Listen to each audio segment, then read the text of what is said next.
Right, all right. Looks like I just got the notification on Twitter, so we must be live. So, welcome everyone to the next episode of Count the Bucket, episode whatever you want to say it is. We don't really keep up with that because we're live Episode like 2 weeks. 488 or something.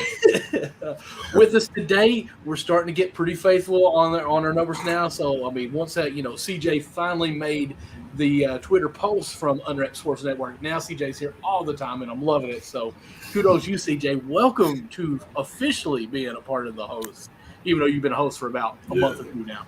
But Nick, CJ, how you guys been doing today? Let's hear it from you guys. Fantastic. Had a really good Sunday to say the least. It's gonna be a good Memorial Day tomorrow. I'm gonna be relaxing. Well, actually, no, I'm gonna be working then relaxing a little later on, but it's gonna be good. All right. Yeah, my weekend was good. Went up to Albany. One of my boys, a producer, had an event. Shout out my guy Cavs. Went up there to support the bro. And then tomorrow, yeah, it's a nice little barbecue, chilling with the fam. Eat some food. Probably talking about this game that we about to get into. So see what happens with the finals on Thursday. I'm actually going to be going. I don't know. I'm going to watch some baseball tomorrow. It's going to be a doubleheader up in Lexington. Really excited about that. Some of my buddies were actually going to go. I've got media passes where I'm with Backstop Banter. I actually figured I would try and see what I could get. It's like our semi-pro team, or one step below. It's the Atlantic League, so it's actually the very next step is professional baseball signed with a team, like the major leagues. It's not like AAA, AA, or anything like that. The Atlantic League is up there with the AAA as far as their partnership. So it's kind of cool about that. I'm going to go up there and act like I know what I'm doing and act like I am a media person. Fake it until you make it, What's funny about it, a couple guys from work, one of them is leaving at the end of this week. So I was like, this will be a farewell trip with you. I'm going to tell him that you're my camera guy. And then another guy was like, hey, I'm off too, so I'm going to go as well, right? And so I sent this juicy email. Hey, 3 of us are coming, myself, the reporter, my camera guy, and a trainee. And they're like, yeah, sure, sounds great. I'm like, we're already making it. We're big time now. It's going to be fun tomorrow.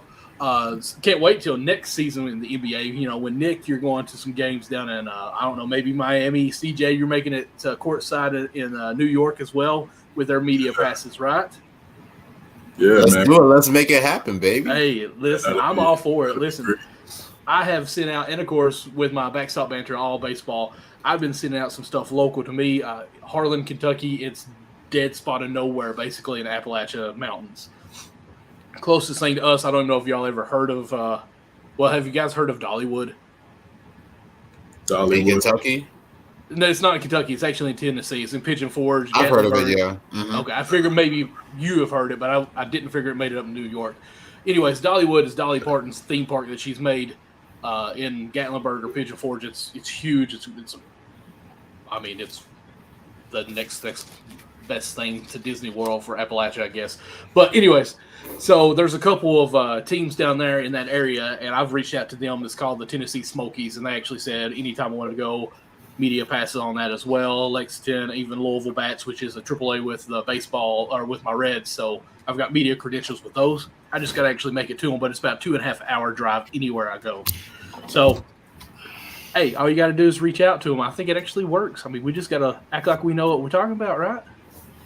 Yeah. Fake it till you make it. That's right. It works every time until it don't work. But I got to ask you this. What is the go-to food that you're picking tomorrow? Yeah, that's a good question. What is the one thing y'all are gonna hate me, but I'm not really big on ribs.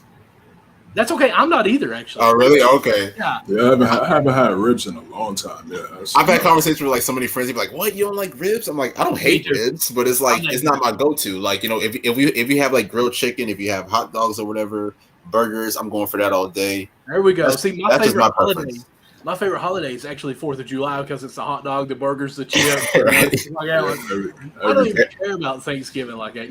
That's too much of like a. I hate Thanksgiving turkey. I hate turkey on Thanksgiving. It's nasty.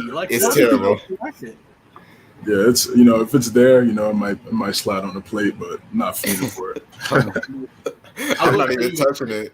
I'll be real. Like I'm going for the macaroni. I'm going for the yams. I'm going for everything else. I don't know about you guys, but we always have ham and turkey always, and we have ham as well. Yeah. Yeah, I mean it's I mean, I don't even know why the turkey's there. Like, it's so nasty. It's dried It's out all the way. disgusting. And I'm not fussing at anyone that's ever fixed me turkey before in my life.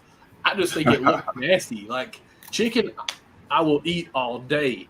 But when you put that turkey on the plate, like, Hey, even when like, you fork it and pull it off, it just looks nasty to me. Like, I we don't know. gotta we gotta settle this debate. Cranberry sauce is absolutely amazing. Yeah, it's good. Definitely good. I mean, I'm a food guy, so I mean, I've never actually ate cranberry sauce because it looks Really? nasty to me. It just, I Oh, mean, what man. is it? Is it a sauce or is it jelly? I don't know. You gotta have it this upcoming Thanksgiving. I'm telling you. I would try send the pick out too when you do it. Yeah. taking a bite. Count the Oh, bucket. And Thanksgiving no, pick. and by the way, I'm not crazy. I don't hate ribs. I don't hate ribs. It's just if you're asking me like which one I'm gonna prefer, like between Uh-huh. ribs, hot dogs, burgers, chicken, I'm going for that all day personally. That's just my preference. My preference. Now, my family or my in-laws' family, they are all about the barbecue. We used to go to a thing called Rod Runs in Pigeon Forge, what I was talking about, where it's just all these nice cars they come. But we always go to a barbecue restaurant there, and I'd always get the steak. 'Cause that's as crazy as I get when it comes to that stuff. But I finally got convinced into trying some barbecue chicken. Now that stuff is good. Now that I can handle it. Now the barbecue ribs, it just looks weird to me. Like, I mean, how are you supposed to really like pull the rib apart, take the meat off of it? I just, it's too complicated. I mean, I'm a fat guy. I want to eat quick. Like, am I supposed to take a knife and cut this down? Whoa. Something CJ just was happened. not having it. He said, no, you can't talk bad about my ribs. I'm out. But I don't know. I just never wanted to really try ribs because of that. And come to think about it, when I order Buffalo Wild Wings or anything like that, or Buffalo Wings, I don't like boning them as well. It's too much work. You don't like bone-in wings? No, like Now, it's I'll what do admit you I do? I prefer boneless over bone-in, but I don't hate bone-in. I don't hate bone-in at all. Like, is there a technique that you have to do? Yo, CJ is just I don't know what's going on. Yeah. There we go. I think we got him now. I think my mouse re-clicked on that. CJ, what are you with wings? Bone in or bone out? Bone in for sure. Okay, so how do you guys eat them? Like, I've seen people where you like twist and pull the Well, bone don't come out. Sometimes I'll just pull the chicken like off the bone, or sometimes I'll just eat it as is. You know, just like grab the bone and then just eat it. But The bone and all? what's that? I don't know. I mean, I'm not eating the bone itself, but I mean, I'm just eating the chicken off the bone. While the whole thing is in your mouth, you're just like nibbling at it and getting the bone clean, basically. Like, Basically, yeah. Yeah, Me, my luck, I'd bring what a a start to this fork show, to man. But no, like it's Memorial Day. since we're on food, before we get into basketball, we have to settle this debate. Does Okay. pineapple belong on pizza? No. No, I'm not a No. big, I'm not a big fan. No, No, thank I'm not you. a fan of Thank it. Thank you. Oh my goodness! Do Like, people put pineapple on? Like it's an interesting taste, but it's just not for me on cheese Yeah, and like- tomato sauce and all that. Like it's not. it's not for me at all. I can't do it. It's it's I love different. pineapple. I can see why people like it, but Oh, swish. Sorry. It's a nice pull up. I'm waiting for somebody to come into the comments and debate that. I'm waiting for somebody. For real, guys, if anyone actually eats pineapples on your pizza, please let us know. Message us or tweet at us on that or something. I don't know, because that just sounds nasty, and I can't trust you in life. So just be honest with you. You will not babysit my children if you have pineapples yeah, on your pizza. Like, It's not good. okay, I've seen people actually order pizza without pizza sauce. Like, is that not just Yeah. cheese sticks? I've never seen that at all. yeah. It's just cheese bread. Yeah, with toppings. Exactly. Okay, It's crazy. I don't understand that. But CJ, I have a feeling that you like that. It seems like it. Do you like cheese pizza? Cheese? No. I said nah. I said I don't Okay, understand okay, it. okay. I don't understand it. Like So I think this came out like probably a few years ago, but the rapper Jadakiss, he has like just strictly crust pizza. Like there's no like pizza or anything. It's like literally just the crust, and it's like put in a box, like without like the cheese and everything. It's like just the crust, like crust only pizza. I don't know if I can find a picture of that. I Hang need on. to see a picture of that Hang on. because I don't understand that. It's just crust, like Yeah. Yeah, like literally just crust. Like if you you can open the box and then it's like the whole circle is like just crust. So is the middle empty? Mm-hmm. I'm gonna send it to our group chat. Hang on. See if I can got a picture. So, hey, if you don't care, send it to our Twitter chat that I just sent that because I might be able to pull it up and share it on the screen then. So it's legit just like, I mean, I like crustless pizza. My wife got me turned on to that. She's ordered it from like Little Caesars a couple of times and it's like just thin crust. That's good, but like, I don't understand. Do you cut the pizza out or like, do you waste toppings on it? I mean, all right, there you go. I just sent it. Or do you just like do a ring when you fix that? Look at it for yourself. It's wild. Okay, let me go and get this here. Uh-oh, what we got going on here? Count the bucket. Where's my messages? Guys, I'm so old. Here we go. Okay. Yeah, that looks like that's already been ate off of. Exactly. But I'm going to share it, guys. Hold up. I'm going to pull this up here. Just so everyone can see this and how. And who is this? A rapper? You said? Yeah, his name is Jadakiss from New York. Let's see here. From the Locks. That's different. Okay, let me know that's when it's on the different, screen. Is it on the screen now? Yep. Okay. I mean, that looks legit like it was a pizza, and he said, "No, cut everything out in the middle and throw it away." Exactly. Does it not to you? Like, I mean, it's got even sauce on the sides there, a little bit, some cheese. Like, I thought maybe they just, you know, how they roll it up and then they do the whole spin, and they just rolled it up and put it on a thing and sent it through. No, this dude literally ordered a pizza and then just cut it out. That looks like a waste of time. It looks like a waste of time, man. Yeah, and then how do you even make that though? Do you like have to just make the pizza and then just like cut the circle? Yeah, like yeah. That's what it looks like. Yeah. Because I mean that's cut perfectly. Like I would think if they rolled the dough and made it into like a ring and put it through, you wouldn't have that little like, I don't know, crater if you will around the edge there that they have where there's like toppings and stuff. But this dude's crazy because not only did he cut all the pizza out to eat it like that, then he got 3 things of pizza sauce. Like you're going to dip the crust in pizza sauce to have a pizza. Like, am I the only one that thinks that's weird right now? It's definitely weird to me, but I don't know what Jadakiss is on, man. It's different. Yeah, I'm sorry, but you also ain't watching my kids either. Golly. So that's the craziest thing I've ever seen as far as a pizza. Well, let's just get at it while we're sitting here talking about this. What are your go-to toppings for pizza? And I've been on clapping my hand today. Pepperoni. Of course. Chicken.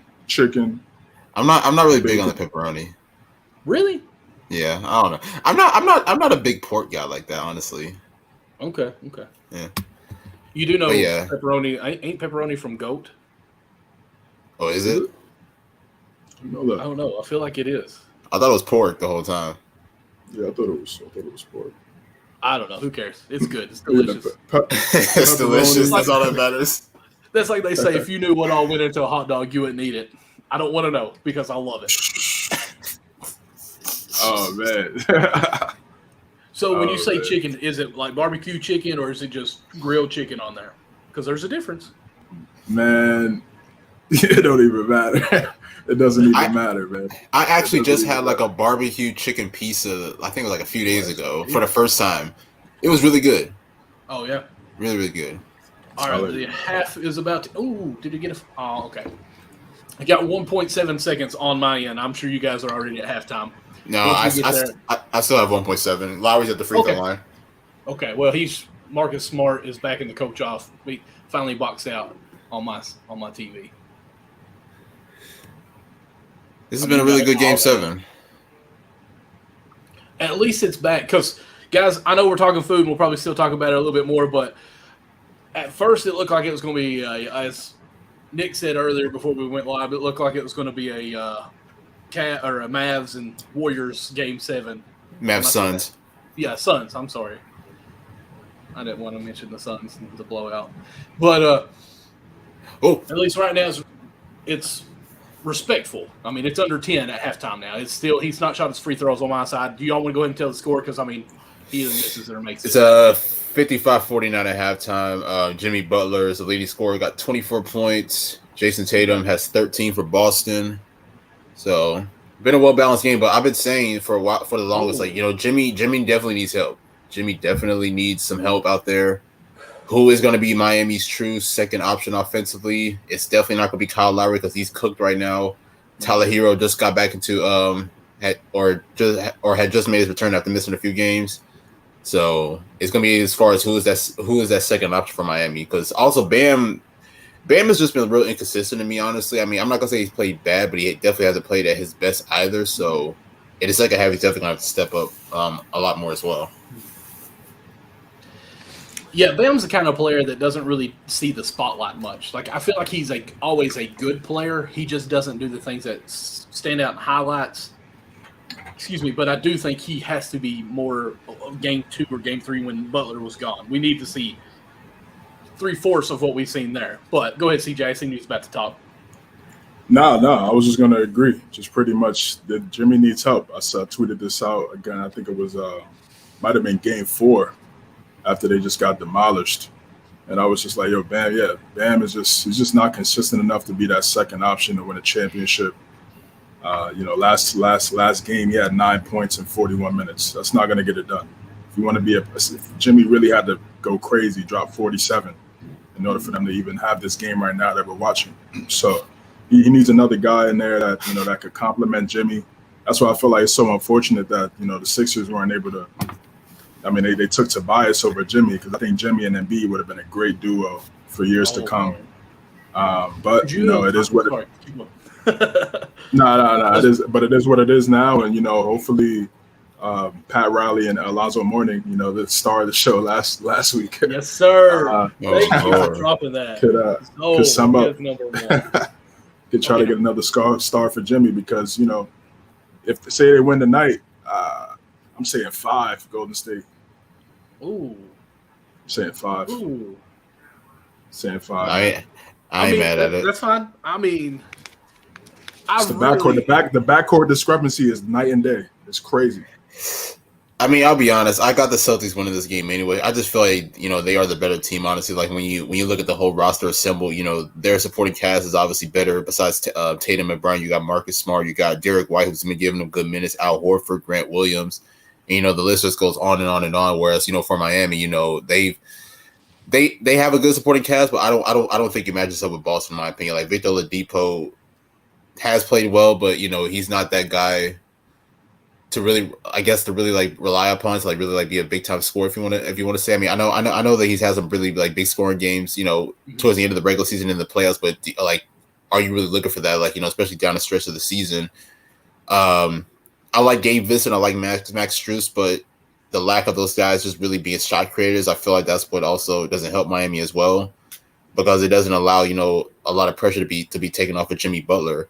And then, of course, Kyle Lowry, who's been still dealing with the injury as well, he's definitely not playing well, in my opinion, in the first half of this game. So when you look at both sides, in my opinion, Boston's just a better overall team than Miami. I still don't think they're a better team. And then I know I'm biased, and I do know that, and I understand that. But this series, they have played better. They've been the better team in this series, for sure, hands down. I still think Miami, as far as 1 through 15 on the team, is better than Boston. And I'm going to take that to my grave, even though it's a homer take on it. I just feel Butler doing his thing. He's going to, as David said here, as brought up, has 40-piece tonight. We're really missing Hero. He's been out, and like I was telling Nick before we even went live, he's got a hamstring or a growing issue. It's going to be hard for him to, one, have lift as far as a first step move or anything like that, or even in his shot. And I think that's what's really hurting the role players on this. If all you have is Butler, which I'm saying Jimmy or Hero is a superstar as far as a playmaker. Let me use that word instead of superstar. Playmaker for Jimmy 2.0 is all you have to do. Who we talking about? I was saying Tyler Hero's Jimmy 2.0. But if Tyler can't do what he has done all season long, then all you have to do defensively is focus on Jimmy Butler. You know, the rest of the guys are just standing perimeter to shoot a three. Bam sets a pick and roll. You know, you got that as well. But so it's harder, I think, for them to get their shots or create their shots. If Hero can step it up, get some IVs going into that hamstring or get the feel goods going on in his body, not have that pain, and be able to step it up here in this third quarter. And a lot of times we've seen Miami come out third quarter, fourth quarter hot and really go on a run. I feel like the conditioning of Miami starts to show defensively later on in the game. And I feel like Miami is in a great spot to be down like 15 at one point, to only be down, 6 points now? Yeah. So come out a couple buckets. The defense has definitely stepped up in the second quarter. Oh, yeah. I really think if Hero can get a couple good buckets from where he creates it himself, he becomes a threat again, instantly a threat. And with that threat, when he gets the ball, you can't just play one-on-one with Tyler Hero. You've got to start helping off a little bit, and then it's the same with Butler. You got two guys that you kind of eyeballing. It's the same almost if you turn it over to Boston with Brown and Tatum. Those guys get those more open looks on the threes. I just feel like it's going to be a down-to-the-wire game on this. So I give me some faith with my team, guys. Come on. Come at me, CJ. What you got? Yeah, they need a big third quarter right here. This is essential. I mean, look at game one. They had that big third quarter that really, gave them that win. And there's some, it's a couple of their other wins in this series. They had a really solid third quarter. They need to do that again right now, coming up in a couple minutes. Have to knock down shots, get the crowd going, get some momentum. Jimmy Butler continue to stay aggressive, going to the basket. Can't settle for jump shots. If he settles for jump shots, it gets those guys out. Brown, Smart, Tatum, gets those guys in transition for easy buckets. And then we're talking about a 10-point lead again. It's showing there. Wow, Miami's already shot 22 free throws. Home court advantage, love it. But Celtics have already hit 8 threes, and I think Miami had only hit 3. Like Boston was 40%, we're 13%. I mean, a couple of those fall our way a little bit. I mean, it's going to look more of Miami because Miami's defense really, I think, causes a lot of chaos for Boston. And without question. Go ahead. I was basically just agreeing with you about their defense. I mean, especially when they're all locked in because they have some pretty good defenders. Like both in the perimeter and being able to defend the paint as well. Like Kyle Lowry, when he's healthy, he's a good defender. Jimmy Butler is obviously a good defender. Bam, in my opinion, can be decent. Can be a defensive player of the year candidate every single season when he's healthy. So it's like it should be. I agree with that. But honestly, I mean, Miami's never been a bad defensive team, especially with the way that Spoelstra is able to be able to run that defense and put them in good position. So what I'm saying, like that's what's been giving them problems. That's what's been giving Boston problems throughout the series. I think it was game 3 when they were up at like 20-some points in the first half or whatever. Mm-hmm. So I mean, we obviously see what the defense is made of. It's just all about making it happen throughout the entire series. Yeah, both teams, they play that man-to-man. They like to switch on everything. They're very versatile. But yeah, just you think Brown and Tatum, they're better shot creators. When the shot clock is down, you need a bucket. Tatum and Brown could do that. Over in Miami, we know Jimmy Butler could do it. But who's that other guy? Tyler Hero, that's what we would expect. But he struggles in this series because the Celtics have the wings to kind of offset some of the bigger. Yeah, they're much bigger. I thought you were going to say the wingspan because I feel like they've got the bigger wingspan on Tyler Hero as well. Like even that shot Tucker just shot on that 3-point that was blocked by Al Horford. Like it looked like he was Stoudemiring it almost with his arms, and you had Horford just coming up eating him alive on that. So I mean, that's definitely a plus for Boston. Just the wingspans, the size that they have on them, that I do think is showing to give them some problems. But I haven't seen Victor Oladipo yet cause too much ruckus. Now, I didn't get to see the first part of it. I want to see he's coming out of this third quarter if he starts with them because, to me, the most underrated time in a game is the start of the third quarter. Yeah, I've always thought that.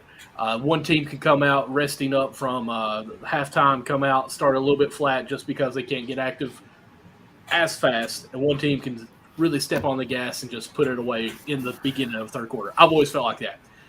I don't know. What do you guys feel on that? That's just random thoughts on me here. Nick should know. I mean, Golden State is one of the best third quarter teams. The last decade. That's how we got to that Dallas series. Yeah, they come out in the third quarter, guns blazing, ready to go. Just shots everywhere. It's tough to stop those guys. And we've kind of saw something similar in this series as well. Victor Oladipo. I mean, I think we got to kind of limit expectations on Oladipo. I mean, at this point, he's not. This is not Indiana Oladipo. This is Oladipo with a lot of injuries coming back. It's different from recovering and then training. I think this last year and a half or so, he's been doing a lot of recovery and not training. So I think next year we might see a better version of Oladipo.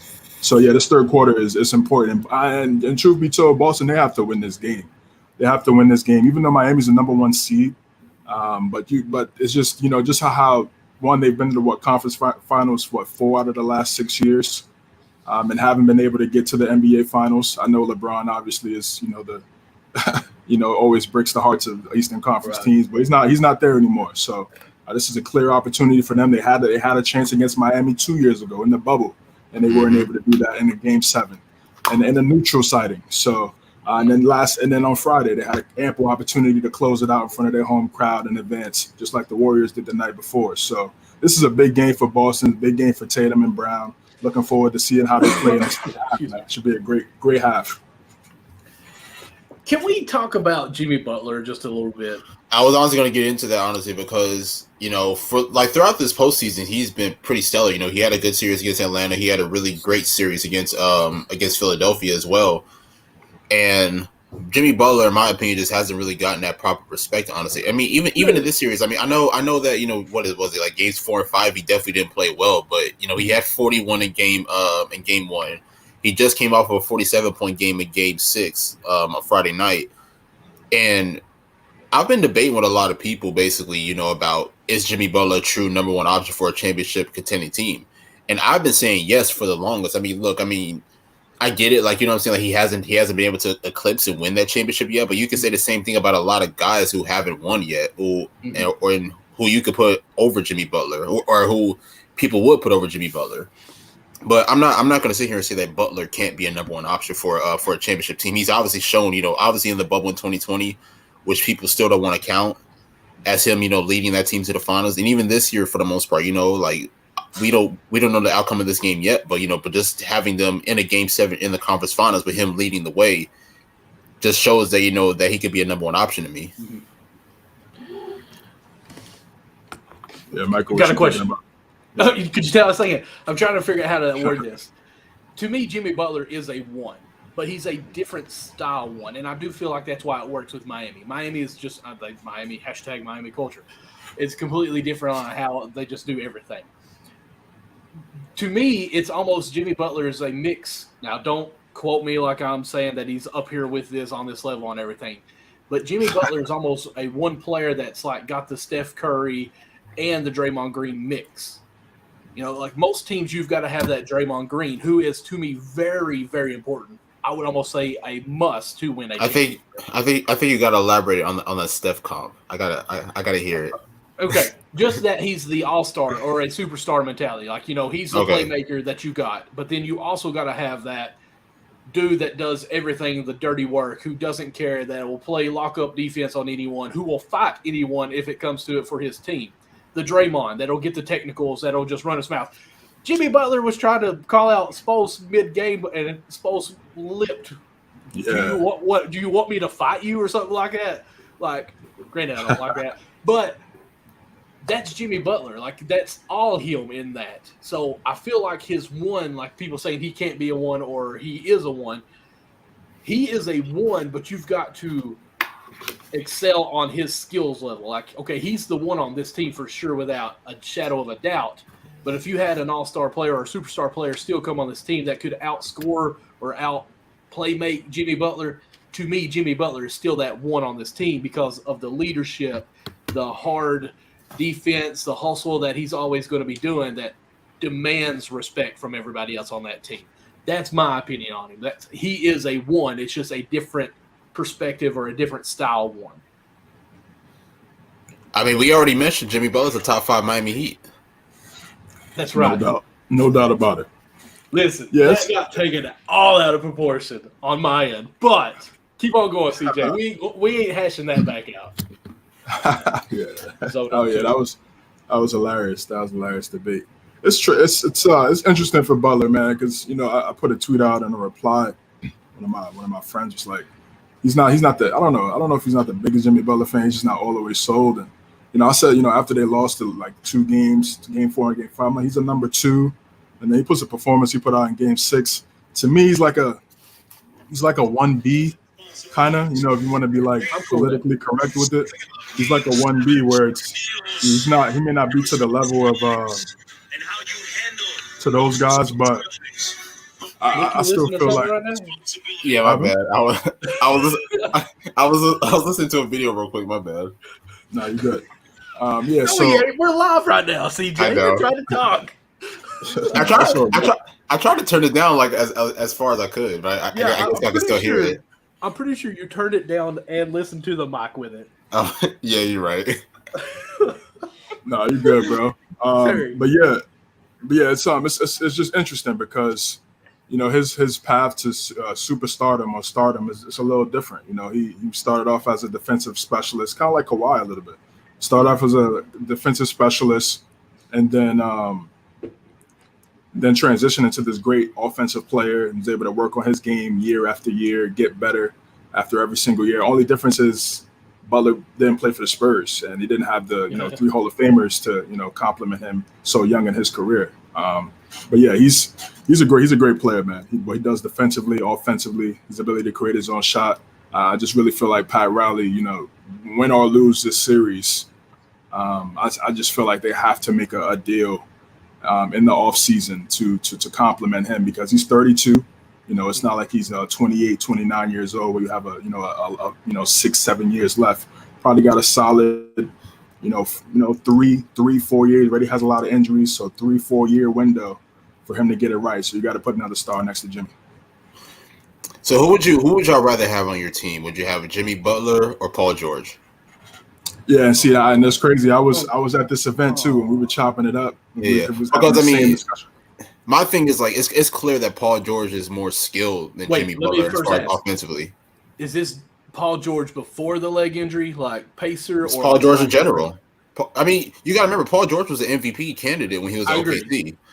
So it's like Paul George in general, honestly, and I mean, when you talk about it, though, like many people will say that George is probably the better player, especially when you think of his skill set offensively. Mm-hmm. And then Paul George is also a very underrated on-ball defender as well. I think 1 year he led the league in steals if I'm not mistaken. So, but then you have a Jimmy Butler who, and the thing about Jimmy that makes him like so great is that he doesn't have to impact the game offensively. He can be the playmaker. He can be the one that like you mentioned, Michael, like what I'm saying, like dodge for loose balls, scraps under the basket. So like Jimmy can impact the game on so many levels. I would take Jimmy Butler. Take Jimmy Butler. And here's the reason. And I'm sorry I cut you off there. You might have been keep on going. No, you're good. I look back, Paul George in OKC, great career and all that. I still feel like Westbrook was the leader on that team. And without question, he was. I think Paul George should have stepped up some on that, like been a vocal leader. I don't see Westbrook doing that. I'll admit, in 2019, I would say PG was probably the better player because he. Right. I mean, like honestly, like he was the MVP candidate that year. And if you remember that series that they had against Portland, Westbrook struggled that entire series for the most part. And I think, it's terrible.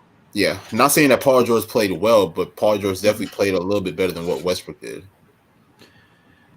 What about you, CJ? Who would you take? Man, it's close. It's close. I'd probably favor Butler because he took his team to the finals. Butler shows up in playoffs, man. Yeah, Butler shows up in playoffs. I mean, Paul George. Yeah, he had that one season way off P. The bubble year, sequence was not good for him. A lot of pandemic P. Was it? Not even that. Like y'all remember? I think it was Donovan Mitchell's rookie year when they played OKC in the first half or in the first round, and D. Mitch was basically beat him by himself. And I think there was one game, Paul George. I think it was Game 6. Paul George only had like 5 points the entire game. Yeah, he's had some blunder moments, but then he stepped up last year, beat Utah. He definitely took them to the Western Conference Finals, took the Suns to 6 games. So it's and then of course we all know what he did in Indiana before the leg injury. So it's very close, but I'm gonna go with Butler right now. Yes, Paul George is a better 3-point shooter, no question about it. Defense, is probably a wash. Playmaking, probably Butler. I'd probably go with Butler. I'll go Butler too on playmaking. Yeah, so it's just it's really splitting hairs between those two guys, but I think right now I'd probably go with Butler. Oh my goodness, I'm sorry. Boston's winning this game now. How so? How so? They just did a zoom in on Tatum with a sweatband that was perfect. Oh yeah, with Kobe. I mean, come on. I mean, what's the point of that? That's a storyline. They just won. Guarantee it right now. Oh, I thought I missed something crazy. Have some faith in your team. I do, but it's going to be a storyline now. Right. It's real. But I mean, my thing is that if you can't find that second score alongside Jimmy Butler, then it's going to be a wash. Oh, Marcus Smart's hitting threes. Oh man. Oh. See, the ball's got an electronic thing on it. They just zoomed it in. Boom. The electronics, yeah. The remote control. It's actually a drone ball. Like you can't see the wings. Pitiful.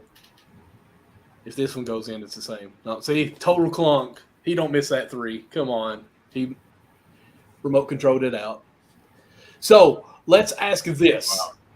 Let me guess. I should give you guys some updates. People are watching this right now. Score on my end: 63-54 in favor of Boston.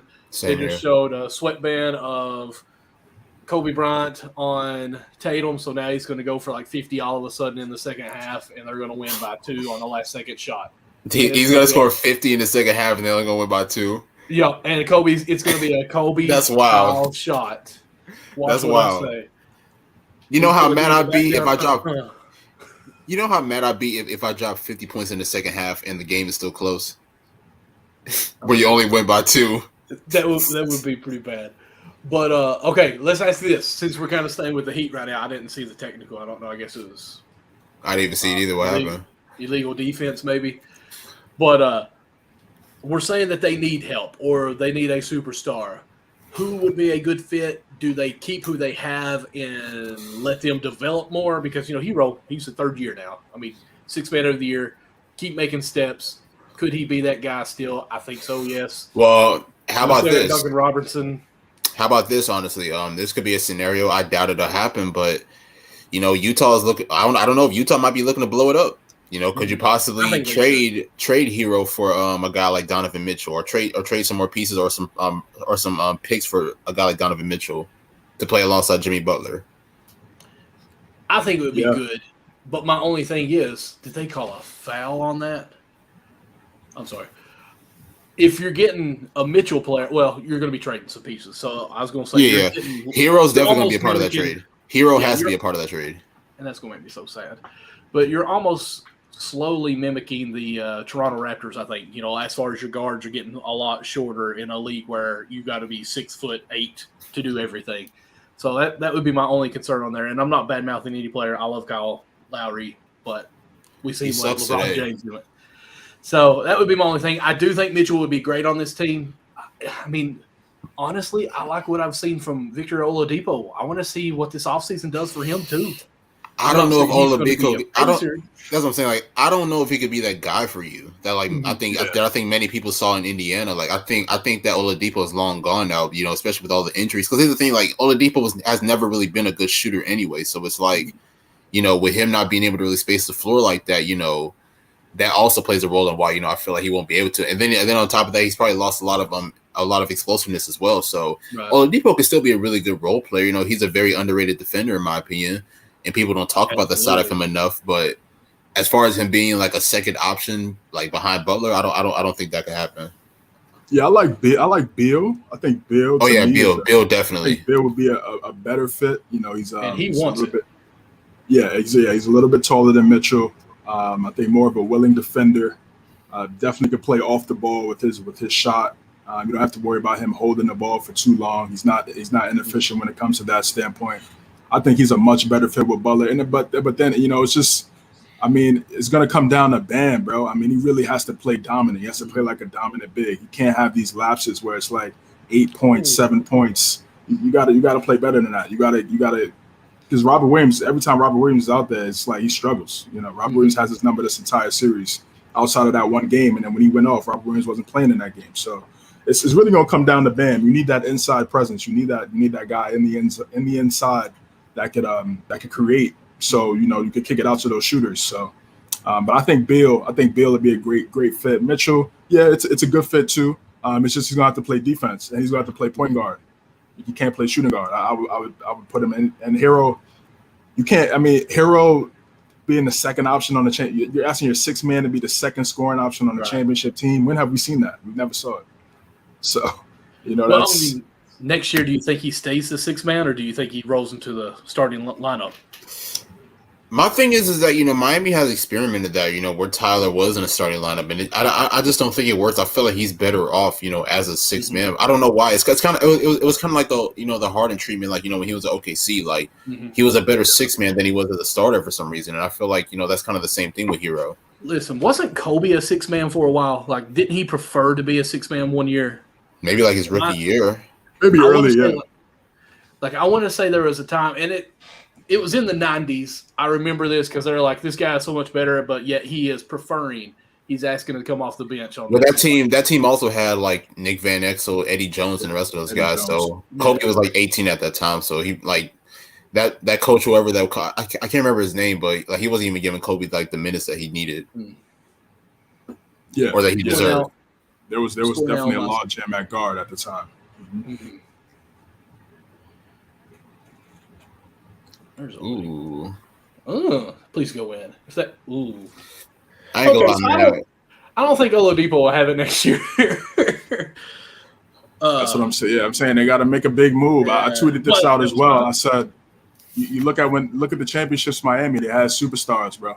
They had superstars: Shaq and Wade and LeBron, and Bosh. Do you think they could go for Gobert? Gobert's not moving the needle. Gobert's not moving the needle for them. No. Not even close. I'm picking Bam over Gobert any day of the week. I'm sorry. Yeah. Well, I'm not saying get rid of Bam. It's just, I do feel like, well, I don't know. I don't want to say Bam's weak or anything because, he's huge. He really is. Bam just doesn't show up the way that he needs to. He's an all-star caliber player, but he doesn't show it on occasion, which is very frustrating to say the least. I know this is going to sound weird to say, but to me, Bam doesn't need to play a big man role style. Like, he's so quick. No, he's more of a four. He's more of a four-man than a five. He's four. But even on the post, like even when the five's on him, man, like put him on the post, let him have his back to the ball or to the goal, get the ball, but don't be a five down there. Like dribble out to the free throw line, turn up, triple threat. Well, you can't triple threat, but face to face and do your move because he's so much quicker than any five that's going to guard him. Like, I feel like he could beat them around to the goal. But yet it's always like, well, let me try to back them down and do the Shaq moves. Like, I'd rather see him run around them and just be quick, use his speed. Would you want DeAndre Ayton? Nope. I don't. I don't. I think Ayton has no mobility. I wouldn't say that. I'm not going to say he's not mobile. The dude won't even turn his body around before he shoots. And, of course, here I am, a 36-year-old man, overweight, talking about this guy who makes millions of dollars. But there's many times I see him catch the ball and just jump and then turn and like, it's going in just because of his size. Like, the fundamentals for him to make it easier is bypass. Like, he's not a dominant big. No. Which sucks too because I feel like his time in Phoenix is probably over. So that's why I'm trying to think of like scenarios. Yeah, you're getting you're gonna get the same production minus Bam's defense. So that's just a bad fit. And Bam's ball handling ability and everything. Yeah, right. Yeah, for sure. And less switching on defense. Like he's just going to be under the goal to protect the rim. Ayton can switch on times. Ayton can be a great switch whenever he wants to. But thank you, CJ. It's just he has a lot of talent. We all can switch, but it's what happens after the switch that becomes the problem. Where's this conversation going, bro? He has a lot of talent. He has a nice face-up game. A nice little midi. But he just doesn't. he's just not engaged every night. He should be putting up 25 and 12 every single night, easily. With his jump shot, he's able to. He can shoot free throws as a big. He should be getting to the foul line much more often than he does. He just doesn't. I don't get it. I really don't get it. I mean, I saw the report of him playing 2K for like, multiple hours and not getting sleep. I don't know how true that is. It has to be no work ethics. And I hate to say that on him without knowing him as a person. Yeah. But I mean, it really has, because why wouldn't Phoenix even like consider paying him? Like that. And the thing about it is that people forget last year he had a really good playoffs. Mm-hmm.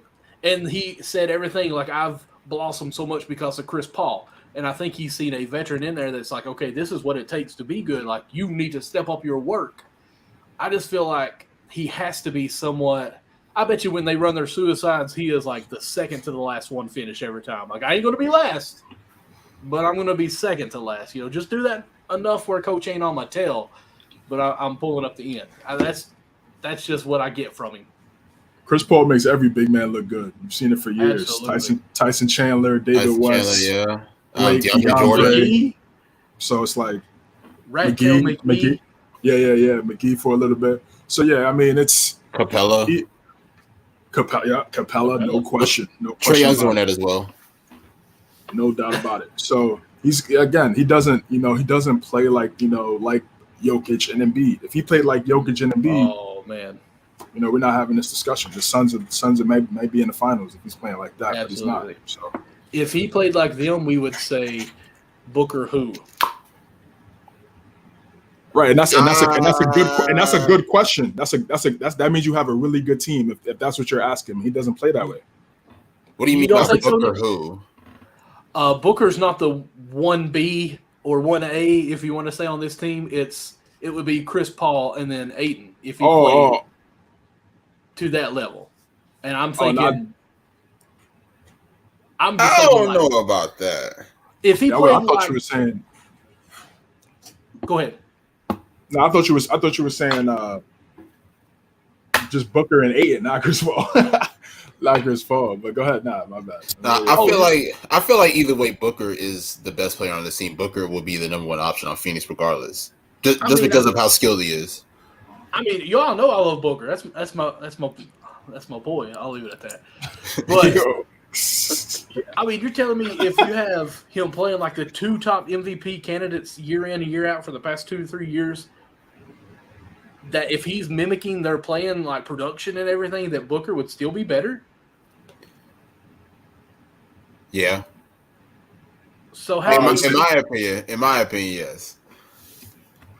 You're saying if Ayton played like an MVP candidate, would he still be better? If Ayton played like Joel Embiid. Okay. Oh no, yeah. If we're comparing it to Embiid, then yeah, okay. Oh yeah, for sure. That's what I was saying when you said if we could get some production, if he was playing the post like them. I was thinking like stat wise, like hey, he's playing like that night in, night out. Then your second option would be him. Like Booker would just have to be the third person on that team with Chris Paul. That's just my opinion. I mean, if you got Embiid down there, basically, obviously we're saying it's Ayton just with Embiid skill sets and everything. How would you not go to Ayton more? I don't know. Maybe it's a Monty Williams thing too. I know he won Coach of the Year. He's done great things with Phoenix, but maybe Ayton doesn't get his number called a lot. He kind of just looks like a roller, a mini popper in that little free throw mid-range area. I don't know what's going on. It seems like Monty Williams not sold on Ayton. When they asked him the question, he was like, it's internal.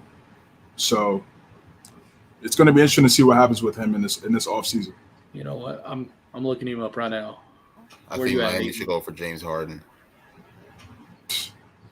that would have been a miss. They almost did. Remember, like what was that last year, 2 years ago? That's true. I remember they almost traded Hero for him. That's crazy. Oh, man, that would have been bad. But hey, remember that was Houston James Harden. Yeah, but he's going from Houston to Miami. Come on, that nightlife was crazy. It would have been over. It would been over for that boy, man. He couldn't even take Brooklyn. He couldn't even take Brooklyn, bro. So imagine him in Miami. Oh man, every night. Please. I remember. I think Kendrick Perkins did an interview and he was talking about that 2012 finals when they played Miami. OKC played Miami. They were talking about how James Harden was just not locked in because of that. And that's a bad look to me, bro. That's a bad look. All right, I just That's always going to be there. To Aiden, ask him to come on the show. We've got to figure out what's going on there in the Sun. So hopefully he'll respond and he'll come on the show. Oh my goodness! What if he watched like this week's episode on the podcast on Count the Bucket on all your podcasting social medias or anything that you use there? We will be there. If he was tune into that and be like, "Oh, this dude is like dogging me, saying I have no work ethics." Yes, I'm coming on the show. Listen here, fat boy. What was you saying about me last week? I just been, all right, guys, I'm just going to go away, let you all have the show. So be prepared when that happens, okay? But if we're talking about replacing Bam, which I don't think would happen, like you would have to at least like get like another all-star caliber big. So we all agree that Ayton probably wouldn't be it. Are we talking about like trade or just leaving? Like Bam is free agent gone, or are we doing a trade? Because anything, either or. This year, but not next year. Not this year coming up, but next year. If it doesn't work out in Philly and Miami, they're still where they are right now, and they're right there. Exactly. See, you went right where I was going right there.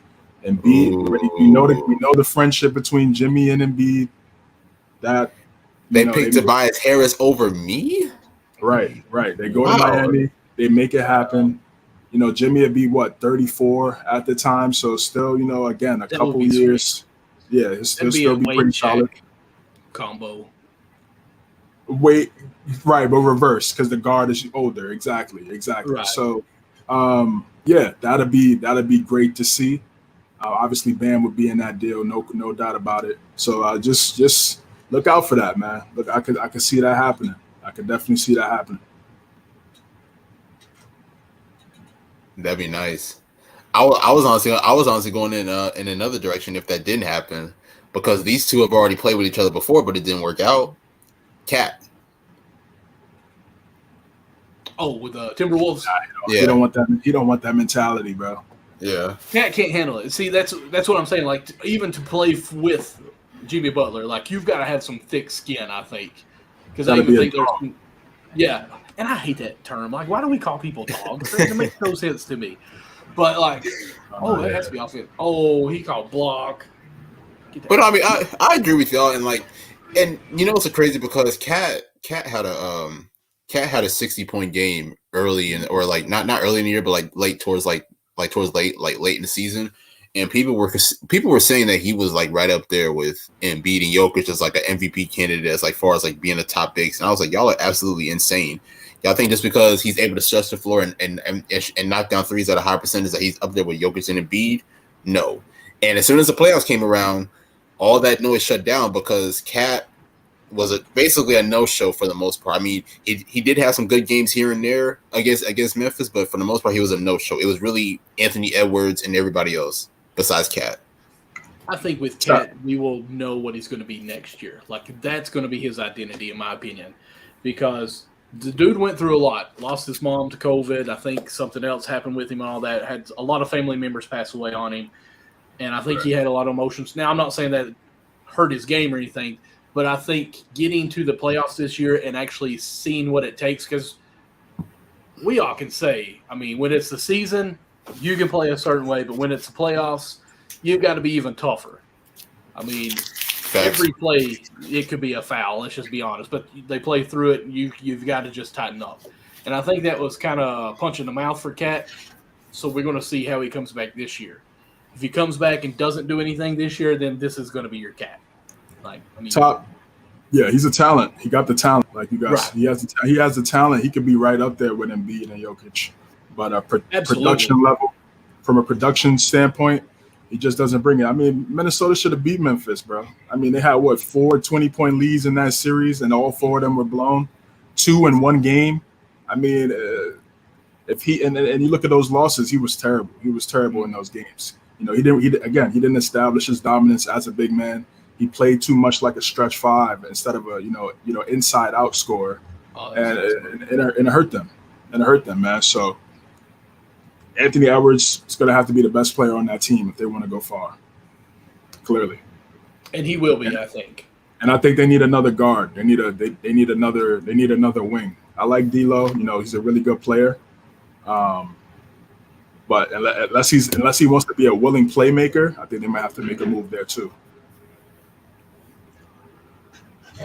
I agree 100%. Man, can we just talk about like Boston is such a great like team that moves the ball like so perfectly. Like, you know, I'm watching Tatum being able to cut to the hole. I'm watching Jaylen Brown just being able to, you know, penetrate to the basket. Boston. That was a nice read by Tatum to go back door on that little cut through the middle. That was sweet. Heads up. Exactly. Boston is just showing that they're just a better team right now. I mean, I know Miami's making the runs, you know, to cut into the lead, but you know the momentum just not staying with them right now. And, you know, Boston just able to, you know, to regroup, you know, get back that momentum and just keep going. I'll say this, and I hate to say it, Boston just looks smarter. In a nutshell, like Miami is causing turnovers, just like playing as hard as they can, but then Boston is almost fluently like just making just the right reads, making this right here, like. Just right there, I mean, as a simple play, Tatum come across the free throw line, high free throw. Lowry cut him off, and Tatum knew it was coming, just backdoor, quick pass layup, just because they knew the chemistry they have going on there. When it's almost like a big brother, little brother syndrome, like you can do everything right, but it doesn't matter when you're the big brother, it's just going to go my way. And I want to say this too, like I'm not expecting this to happen, but at the end of the day, you never know. Because, you know, the NBA is just like, you know, just a crazy league. But if the Celtics were to win this game, play Golden State, and beat Golden State in the finals, I never – oh, God, no. God, no. Oh, geez. I never want to hear anybody in the future talk about this was a fluke. It definitely was not a fluke. Because if you go through KD and Kyrie, then Giannis, then Jimmy Butler – 4 games with KD and Kyrie. Yeah, 4 games. 4 games with KD and Kyrie. They got through Giannis at 7. They're potentially getting through Jimmy Butler in 7 as well. And then you get through Golden State. I don't want to hear nothing. And personally, I don't think you can call a fluke from January. Like, I mean, this team has turned it on since January. Like, they were awful. And then all of a sudden they said they were making some type of change, and then boom, they've been great since. I will say though, like I think it was early January when they played New York. I think it was that same game where like RJ Barrett that like hit like some crazy game winner like off the glass. I think that was a game in January.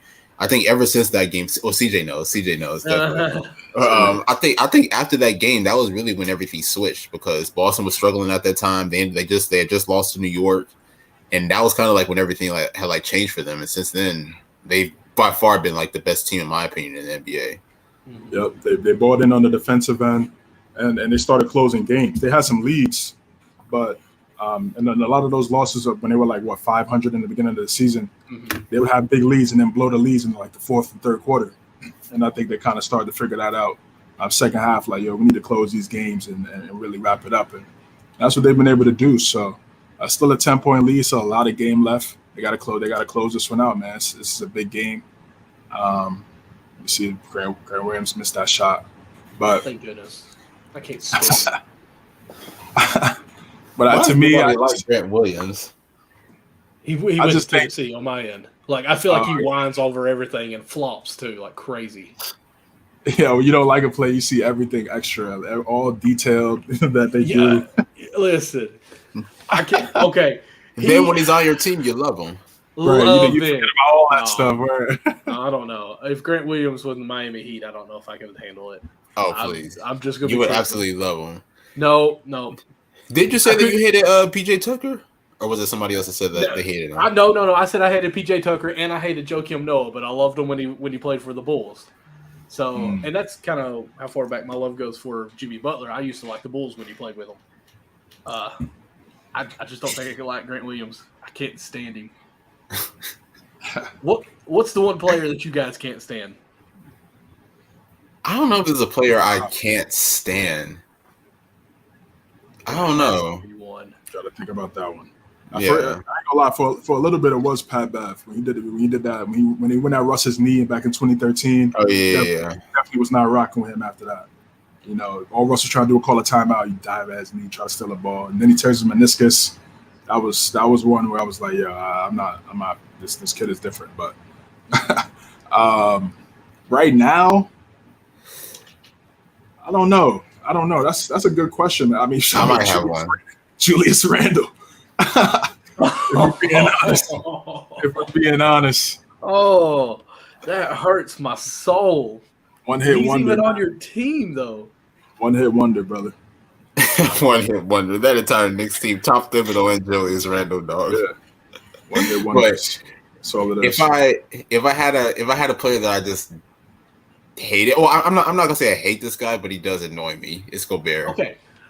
Gobert? Okay. Yeah. All right, yeah. Okay. Wait, I don't know what it is about Gobert, man. I just Okay, I don't know what it is. I don't know. I mean, People don't. he's a good defender, but I'll be honest, I'm not picking him for an All-Star every single year personally. Or defense. That's just my opinion. Like, I don't know. It's just something about him, man. I don't know. I just don't know. That microphone thing. It probably is. See, put up that a doesn't lot. bother me that bad. That microphone thing. I put up Because a he lot. didn't. But he didn't know really what he had. I mean, he was just being. Yeah. Honestly, I think he's like, man, this media is making this way too much. Hoo. It just turned But out it just- really bad. Yeah, it turned out really bad, bro. Like a couple days later, the season ended. It was rough. Yeah. And in this era, social media era, where everything's played millions of times, Mm-hmm. that was a bad look. And then It he's was. he's coughing on the microphones. Then he's coughing and all in front of his players. And then And not to mention, like, his own teammate had got COVID like a day after. Mitchell couldn't bad stand look. him. Yeah, it was. Yeah, I think since then there's been it's still some tension in my opinion. But it's like, you remember too, like, I think there was one year that Gobert didn't make the All-Star team, and then like he was like crying at the press conference, and I was like, bro, like, come on now, I trying to get that extra incentive money, man. like, No, dog, like, It's like a couple $100,000 right there if you make the All-Star team, bro. Yeah, so I'll be crying too. I get that. I do get that, but I don't know. It's just something about Gobert. It's like I don't hate Gobert, but he just annoys me sometimes. Like I don't know what it is. Is it because he's French? No, it's not because he's French. Is it because he's French? 'Cause, It's not because he's. I mean, it's to me, it's a little It's 'cause because he's he's French. Because I mean, to think that this dude's gonna be tough and everything, like I just got blocked by Gobert, that would bother me a little bit. That's Yeah. terrible, dog. It's not even a tough last name. It's not like Gobert. It's Gobert. Like, wow, this dude, as you guys say, he's a dog. Who? Gobert. Gobert ain't no bothers dog me. to me. I'm sorry, Gobert ain't no No. dog. Oh no, I wouldn't mean to you guys. I mean like everyone out there. Like I feel like it's Yeah. so weird to say people. He's a dog. Like I don't know. I just think it's weird. But there's nothing else you could really say on it because when we were talking about Jimmy Butler, I wanted to say like in my head 5 times like he's a dog. He's a dog. He's a dog. I was like, no, he's not a dog. He's tough. He's a man. There we go. No, yeah, but Man. it's just an analogy. Like with the dog thing, it's like dogs protective. Mhm. Not my dog. that- It barks until you come at it, and then it runs and pees on itself. Oh man, that's tough, man. Let's be friends. Yo. Oh my god. Yeah. I'm sorry to all the French who may be watching this right now. French fans. Please. We're It's just just joking, me. Y'all guys. We love y'all. We love y'all. We love y'all. We love your don't. French fries. Don't cancel us. The French fries come from France.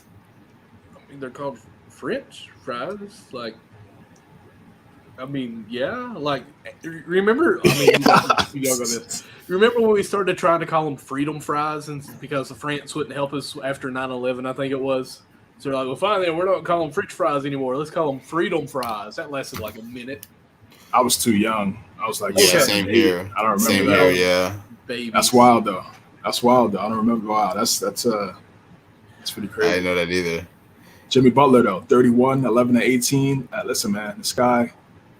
And it's crazy. It's crazy. It just showed the graphic with Shaq, LeBron, D Wade, and Alonzo right there. That's so hilarious. That ties into Did everything. it really? I didn't see it. Yeah, they showed didn't the see it little either. graphic. That's the 5, boys. What I tell you, mine. I mean, we don't disagree. Where We don't Bosch disagree. at, man? They didn't include Bosch? See, I don't think Bosch is. Yeah, I didn't see Bosch in there. Like, I think he should be like 5, maybe even off the list. What you mean, like off like a top 10 list? No, like off the top five. The top five. Sure, yeah, probably. Okay. Because you got this league. Like, I mean, you got Shaq, you've got Wade, you got LeBron, you got Zoe, you got Butler. Like, to me, that's a solid more five than Bosh on that list now. I'm personally putting. I ain't gonna lie, Butler top 3. I mean, I ain't mad at that. Especially right now. Butler, yeah, I mean, Butler's but third. I'm gonna say this though. Oh, Butler. I'm gonna say this though. I got Bosh over Shaq.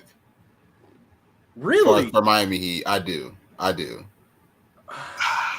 People don't understand how important Bosh was to that team, though. Like, I know that Bosh was like not the first or second option, but when you needed Chris Bosh to come up big, way down though. Because let's be real, like Bosh has had a lot of memorable moments. That rebound in Game 6 before Ray Allen hit that 3, big moment. Same thing with other like Bosh has made some clutch plays that I feel like it's like overshadowed. When you talk about that Miami run. But I mean, Ray Allen's spotlight was much more than Bosh's. Right. And plus, it's like, when I think about Shaq in Miami, I think about Shaq, like that was Shaq past his prime. I mean, he was still good, but like that was like Shaq past his prime. But no, they were still, they went to the Eastern Conference Finals the first year he got there, and then they went to the finals. And then they went to the Eastern Conference Finals the year after that, too. Yeah, so, I mean, he was good. He was good. He was digressing, digressing, but he wasn't like trash. He wasn't Cleveland Cavaliers. Oh, no. Or even Phoenix Suns. I mean, that's Phoenix Suns. He was better. Phoenix Suns Shaq wasn't that bad. Celtics and Cavs. Yeah, the Celtics. That was just, hey, I won a couple more $1 million.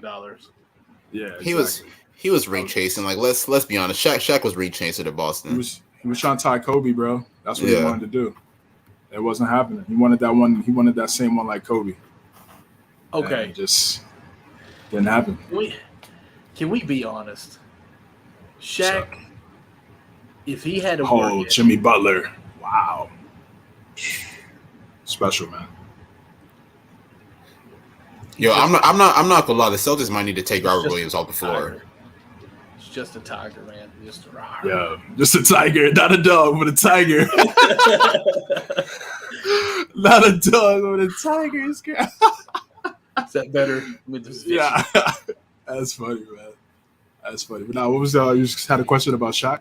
Oh, Shaq. If he had work ethics, he would have been probably number. Shaq will be top 3. Okay. If Shaq was like in shape throughout the majority of his career, he would probably be top 3, in my opinion. He would be over Wilt. He'll be over Wilt. Taken Kobe's. This is going to sound weird. Insides, like his mentality, his work ethics, everything like that. Definitely could have worded that differently, but all right. And put it to Shaq. No, man, that would have been Michael Jordan. They would have. Yeah, they had 6. They would have had. Do y'all not remember like what year was that? Like what year was that when they beat Indiana? That was 2000. Like that year, Shaq when he won the MVP. Like that was dominance.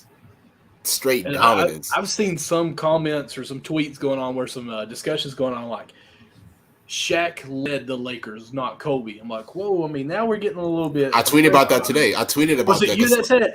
Okay, I know I seen it somewhere. I was like, I mean, that's actually probably something that's needs to be said more because I mean, Shaq was. That is why, as of right now, I'm working on a Kobe series. Expected to be out.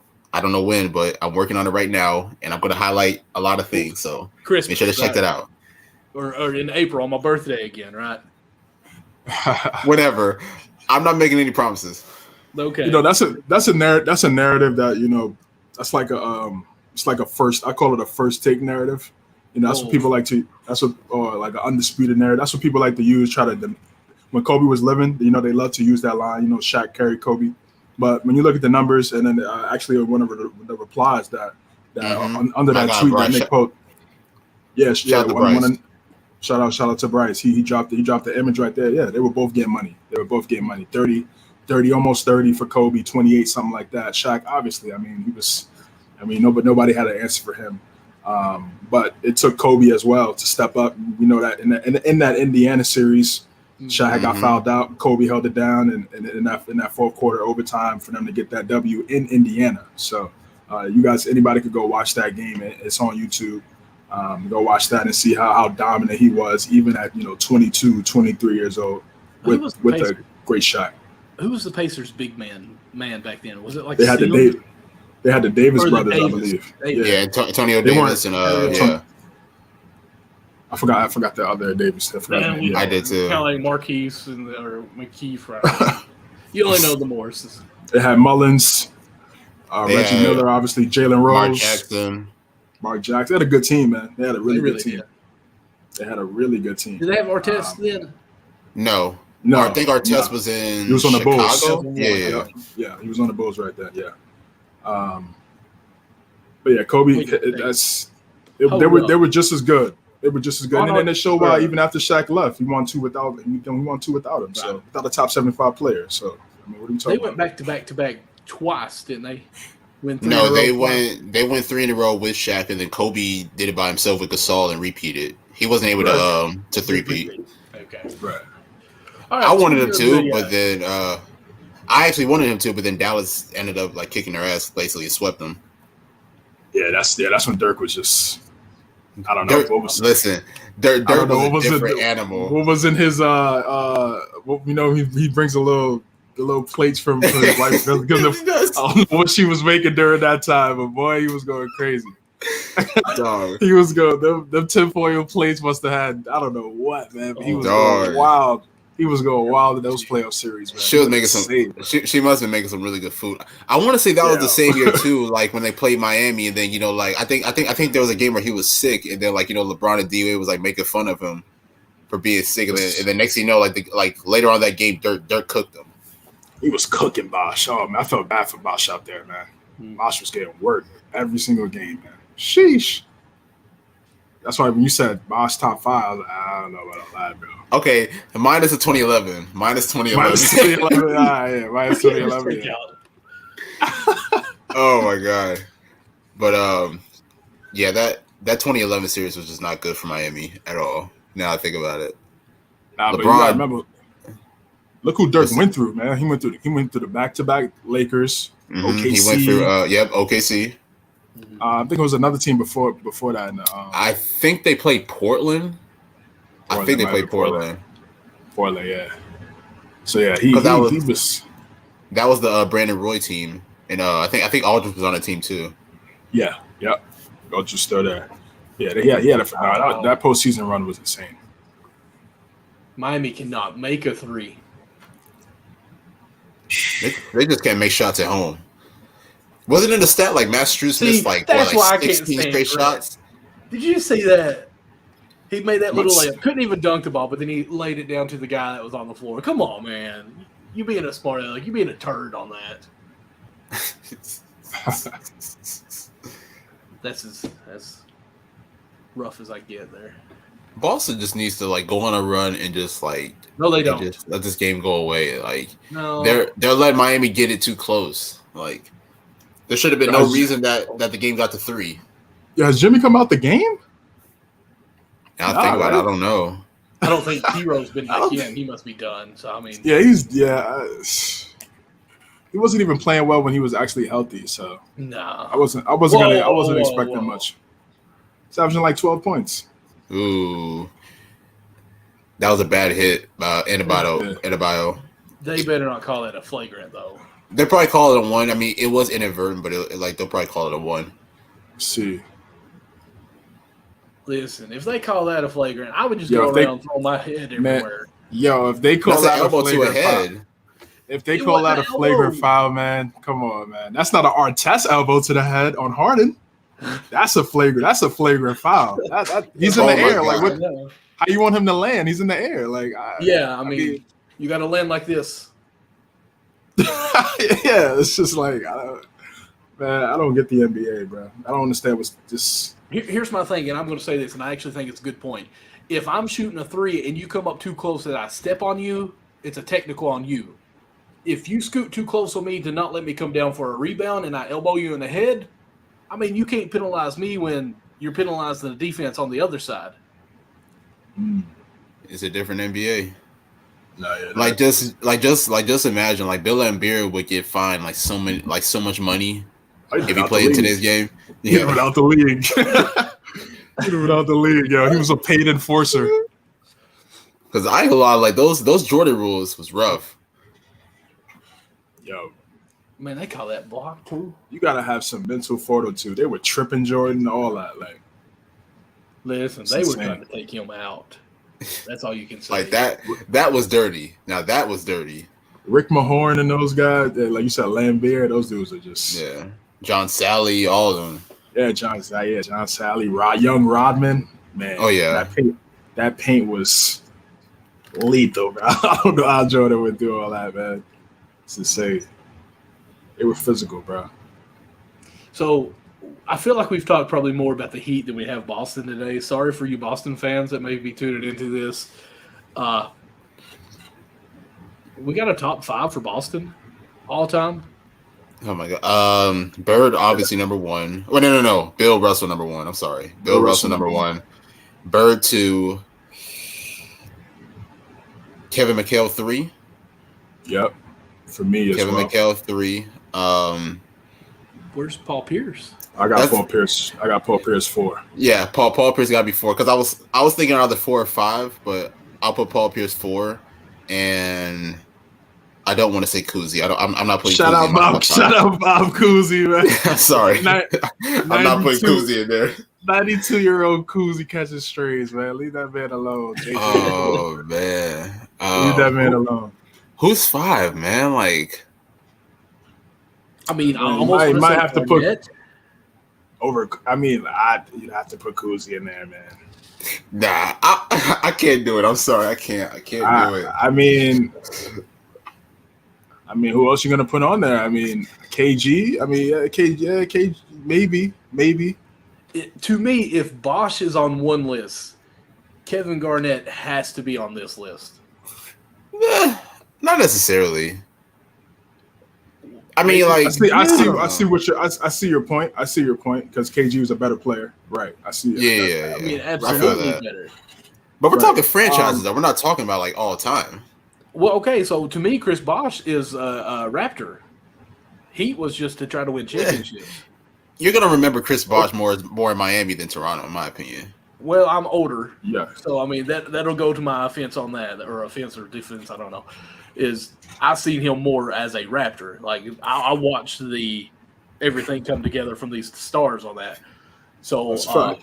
But you can say the same thing about KG. Like, that's what I was gonna say. Like to me, he was a wolf too. yeah, A wolf. exactly. Yeah. The T-Wolves, Spreewell, and all them playing together in the '90s. But his legacy, I almost feel, is going to be with Boston, just because that's. Well, where yeah, I mean, of everybody course. I grew mean, up. he won the championship. He won the Defensive Player of the Year. So, Mhm.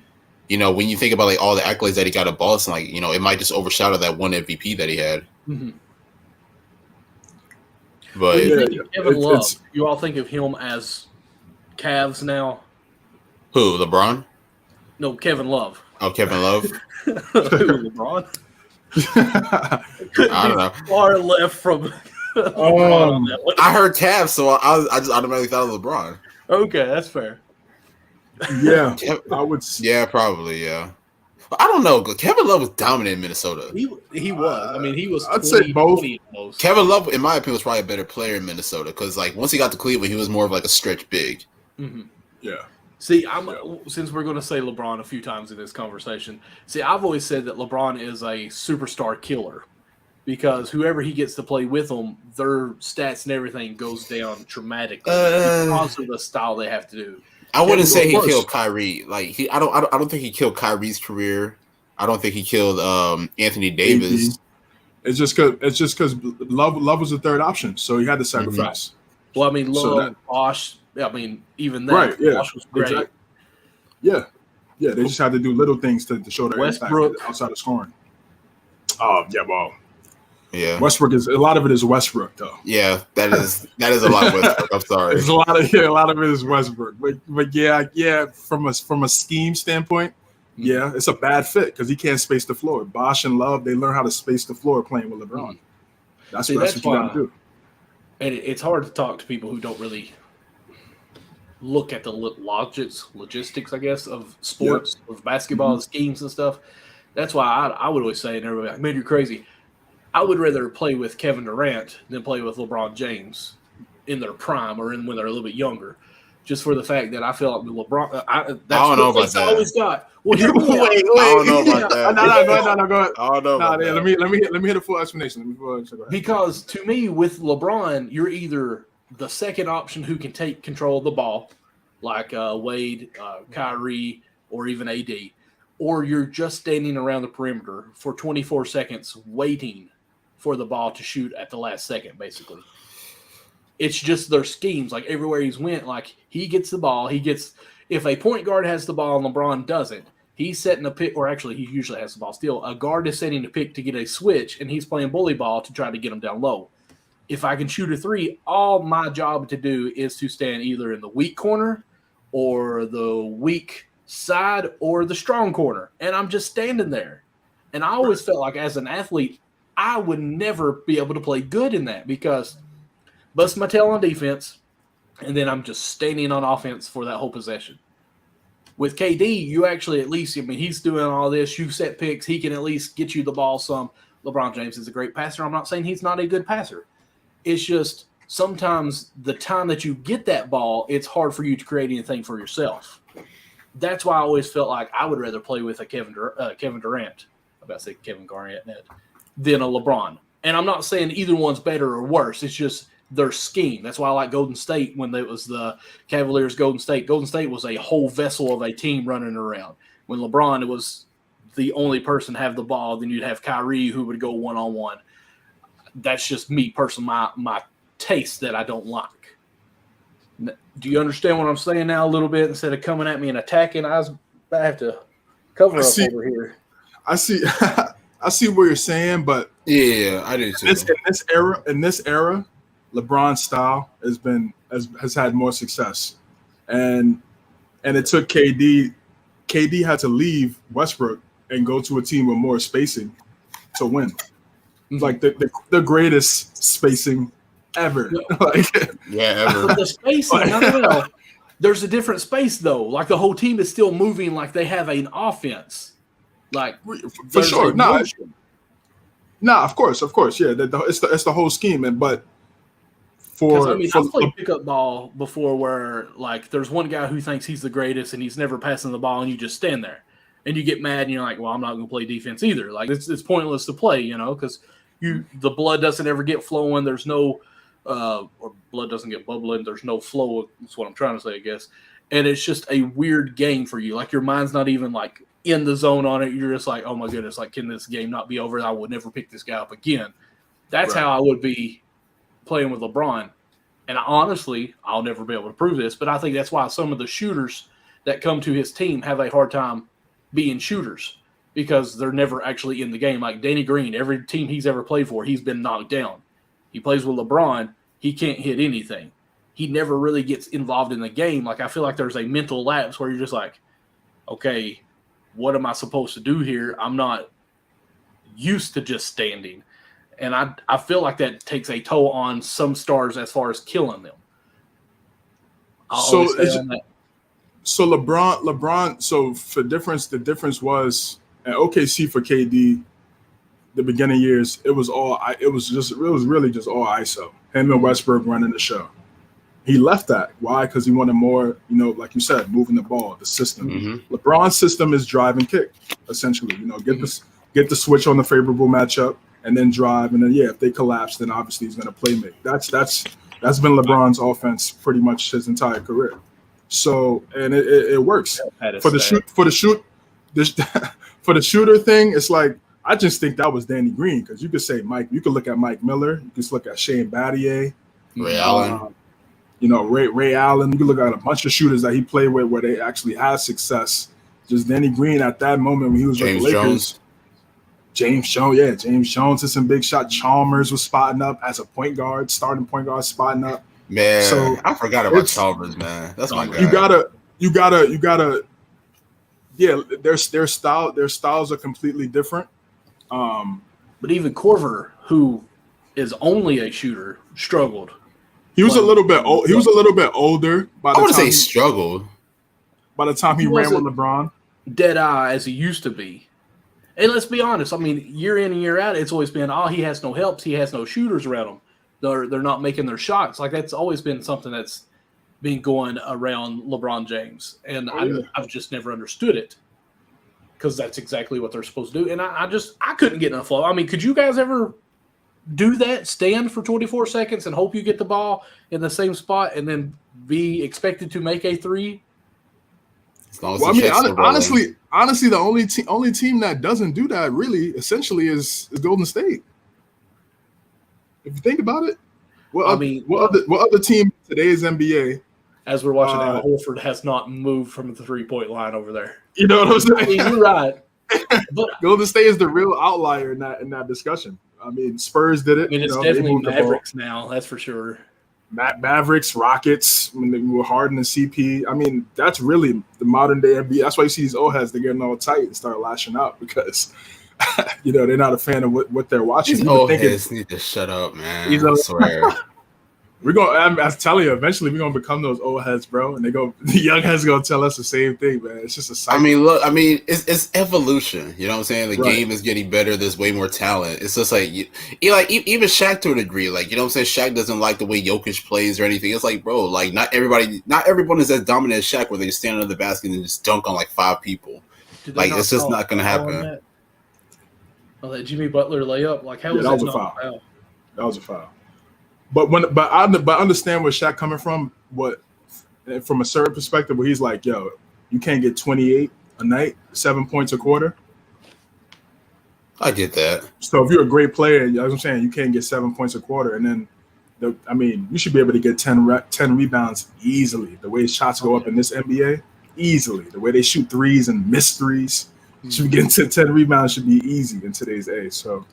I guess that's why he was going at Gobert too a couple years ago. He was like, Gobert should be much better offensively because I can't stand Gobert. He should get a lot more touches. But I mean, you're LeBron, KD. It's a good point. They have different styles. But I mean, the spot, the drive and kick spot up. I mean, it took LeBron with the 8 straight finals with it. So, I mean. I'm sorry, I have to say this. I'm not going to say the word, but it popped in my head. Whatever Matt said last week about Porzingis has popped in my head, and I can't even remember. Please, no. We're not going there. Let's move on. Miami or no, Boston's up. On my screen is 95. On my screen is 95-85. Boston. They shot by Tatum. Yeah, he just. They shot by Tatum. Yep. Man, where you at? Need that shot. See, why he doing that? All that fadeaway, like, come on, man. Yeah, he needs to go to the goal. Just go to the basket, man. Yeah, exactly. And I'm not trying to say anything mean towards Horford, but like, if you can't run around Horford, who has played well and finished close to the rim. Horford's pretty mobile, man. Horford, he's a hell of a player. He's a hell of a player. He's a great player, but I still feel like Bam should be able to outrun him. Should. Like, he had separation of, like, 2 steps to shoot that fadeaway free throw line shot. Like, just curl it. Like, I don't understand it. And you see big men do that all the time. They run away from the goal and expect to hit a fadeaway, but it's like a runaway, really. Like, curl that instead of making that a straight line and come back to the shot. I don't understand it. Yeah, I don't know. I don't know, man. He's playing. He doesn't do that. Like, he comes up and he just boom.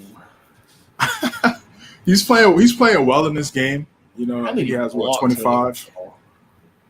But it's a blocking. Yeah. I mean, it's solid positioning, but I just think it's crazy, and you guys can attest to this as well. When I played high school basketball, junior high, every call pretty much on that was a block. In college, every call was a charge. And I feel like even in the NBA, they almost always call it a charge. Like, it just cracked me up. Like, it's always a block in high school. Now it's in college. It doesn't matter. It's a charge. Like, they could be moving all around. But he was backpedaling, and the offense loader shoulder came into them, automatic charge. I'm like, I don't know on that. Who's going to step up right now outside of Butler, bro? I mean, Strus. I think Bam has like 25, I think. Yeah, he has 25. She does. But it's just not enough, man. it has no impact. Yeah, it's a quiet. I mean, I don't want to call it a quiet 25, but it's an unearned 25. Yeah, I would say it's unearned. I think he needs to. I think he needs to work on one, his finishing around the rim, being more aggressive, like you said, to the rim, and then going to the rim.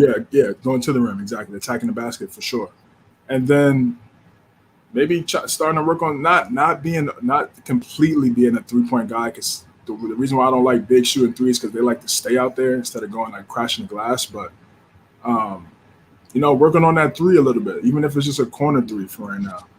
Just to space the floor, bring a different type of, addition to your game. If they got to respect you out there, then you could drive, get to the line. So I think, Bam, he's not an unfinished product at all. I think it's a lot of things he can work on to improve his game. But I just think right now, I just think Boston it's just their time. It's their time. And it's about time.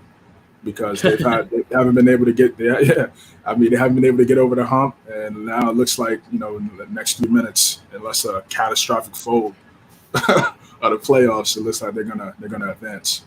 Wow, how old do you think Bam is? How old? I think he's 24. I think he's like 20. 24. Okay, I thought he was like 22, he's 23. So technically, he's 1 year out of being out of college. Yes. You got a lot of time, man. Okay, Struz. Yeah. But the thing is, Butler doesn't have a lot of time, so it got to be a quick development, man. Has to be, or again, Okay, so let me say this though: if Bam and Dragic were healthy in that bubble during the finals against the Lakers, because y'all have seen Miami winning that chip. No, come on, bro. It's the thing, like that was the debate. They're like, Miami didn't have Bam, Miami didn't have Dragic. So, which don't get me wrong, like both of those guys definitely played well, but I don't think they were a match for really well. Oh yeah, he definitely did, but I don't think they were a match for LeBron and AD at that time. Like AD was a different monster. Like that, like the AD then is not the AD now. Like that AD back then was super dominant, especially defensively. Like he was a monster defensively. Yeah, the only thing I would say, Bam battling AD, he might have had to sit out a game because AD is pretty fragile. He is. He definitely is. He was babying Bam in that series, though. He was. Yeah. He was. I was in shock. I was like, yo, nice Kentucky matchup. I was like, all right, let's see what's up, man. And I ain't gonna lie, AD was giving him that work, but. So it's only a 9-point game right here. I mean, it could be down to 6 on this play, this inbounds.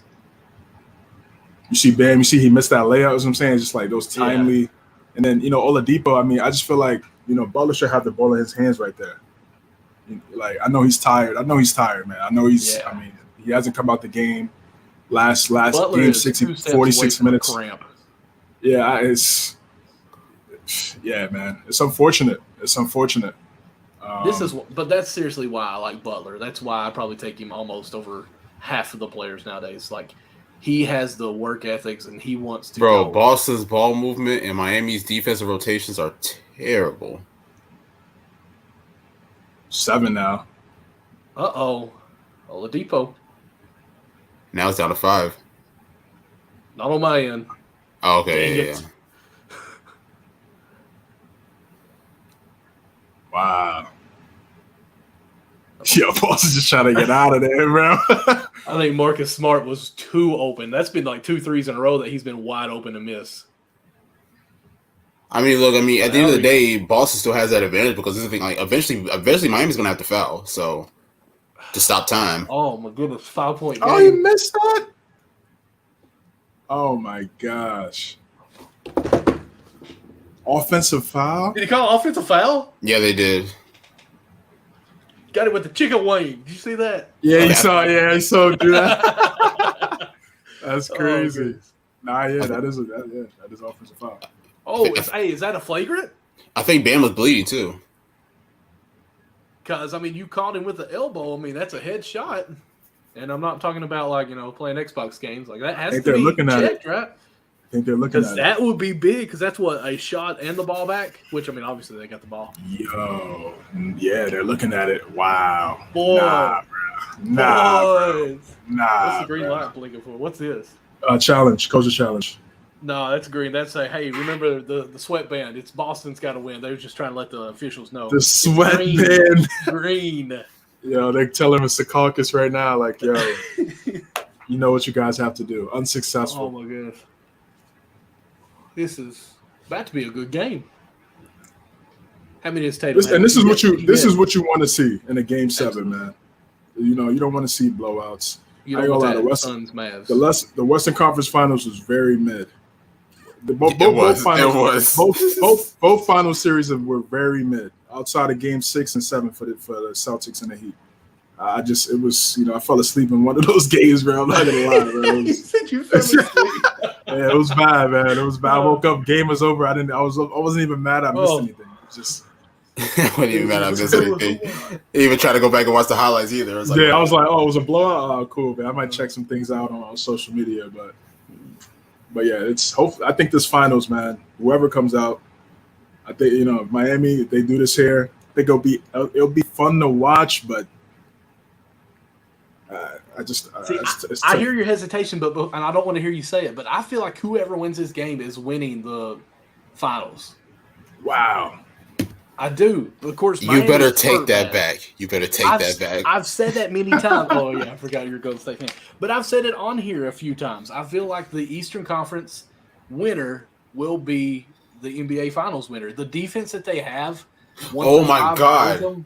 No. What do they say? Oh, nothing. Just watch. I mean, you can't just say. Come on, I've got it muted. I can hear it. So just. Am I ahead of both of y'all? They're still just showing replays right now. I got it. Okay. Nope. Yo, Boston, come on. Oh my God. Oh my God. It's coming down. That was, oh my God. 2-point game, 98-96. On my end, 30 seconds left right now. Tatum's got the ball. And he's playing like LeBron right now. Nothing's going on. Jimmy Butler, I can't believe he just took that shot. Whoa, what is he doing? Are we calling timeout or anything? What was that? Why did he What was that? Gotta go to the basket, man. Let the refs. Yo. He wanted a W. He wasn't going to tie. But it's like, look, you got Al Horford on. You got to go to the rack, bro. You got to go to the rack. Got Al Horford on you, bro. Pump fake, Yeah. You got to go to the basket right there, bro. And follow your shot. Sorry, I went coach style right there. Follow your shot. Please. Yeah, that too. That's ball game right there. I'm sorry, Jimmy blew it. Jimmy blew it. Why did he pull up for a 3 in transition? I don't know. If it's Steph, okay. I mean, he had the space. I mean, he did have the space, but it's like I'm saying he had the space. But yeah, he should have went to the basket. You got to attack Horford. I don't care. You got to attack him. He could have even came in a few more dribbles. I'll say one at least. I mean, that was a bad shot selection. That's what I'm saying. Like, it's not like they're desperate. Like, you know what I'm saying? Like, if you get a 2, you tie the game. I don't know why Spruce. I mean, I ain't gonna lie. Horford fouled him. I mean, Horford did foul him, low key. Man, they were. Yeah, you can't call that though. Yeah, they're not gonna call that. Yeah, they're not gonna call that. But what if they did though?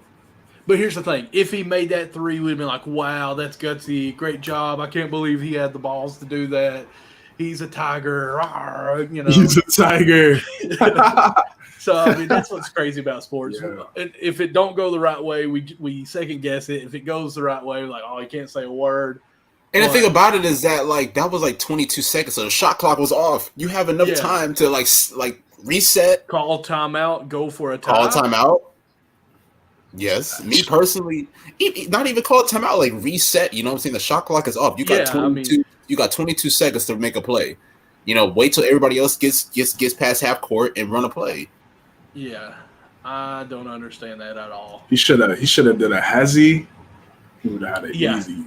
Because if he would have just hesitated there, because here's the thing though, like Horford would have came all over that. Horford would have exactly. He would have been right. If he would have attacked Butler, he would at least have gone to the free throw line. Easily. Man, So I mean, what are you doing right now? 2 or 3 right here. I mean, you got to go 2, right? You can go for 2. Yeah, you have to score twice, anyways. Like it's got to be a lob right here to Bam, right? Not with 11 left. Oh, you got to score twice though.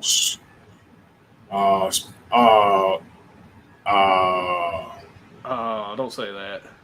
Oh, no foul. Man. And there is a foul.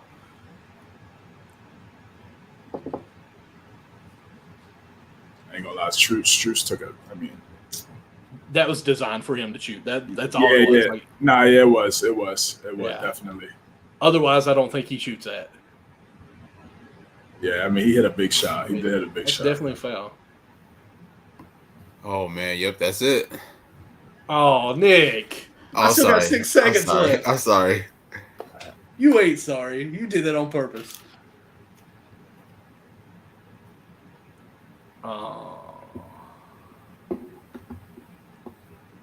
Spruce is trying to take him out, ain't he? And Miami, I'd be sick, bro. I'd rather get blown out than lose like that. Jimmy got to get yelled at. I'm sorry. No. Udonis? No. Who's going to yell at Jimmy, bro? I mean, listen, it's a bad shot. I agree, but it is, yeah. He's like, yo, I'm the reason why we're even here right now. He was too tired. He's like, I could have went in, but I was too tired. I just had to shoot it. I didn't even come out of the game, did he? Yeah, it was a bad shot, man. Is that Kevin Garnett there? I think Kevin Garnett's there. He's number 5. Of course he's there. All I'm saying is that wasn't a bad shot. Because if it would have went in, he would have been the savior right there. I mean, yeah. I think to me it was a bad shot, bro. Sorry. I think it was. I'm sorry. Yeah, the shot selection. I think it was bad timing in the. I mean, like we said, 21 seconds. Like situational, right? Yeah. For a situation that just wasn't. It wasn't right. Yeah, man. I mean, don't be giving no high fives that good. You just lost, dude. You talking about Bam? Yeah.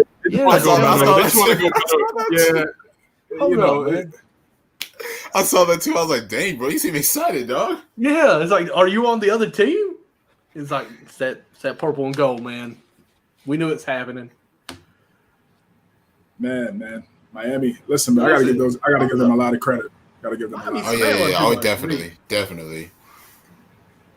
You know, for them to force a game 7, went down to the last couple seconds. I mean, that because they were out of it. If you're a Heat fan, you can't be mad. You can't be mad. No, I mean, yeah, you could be a little mad. I mean, we were banged up.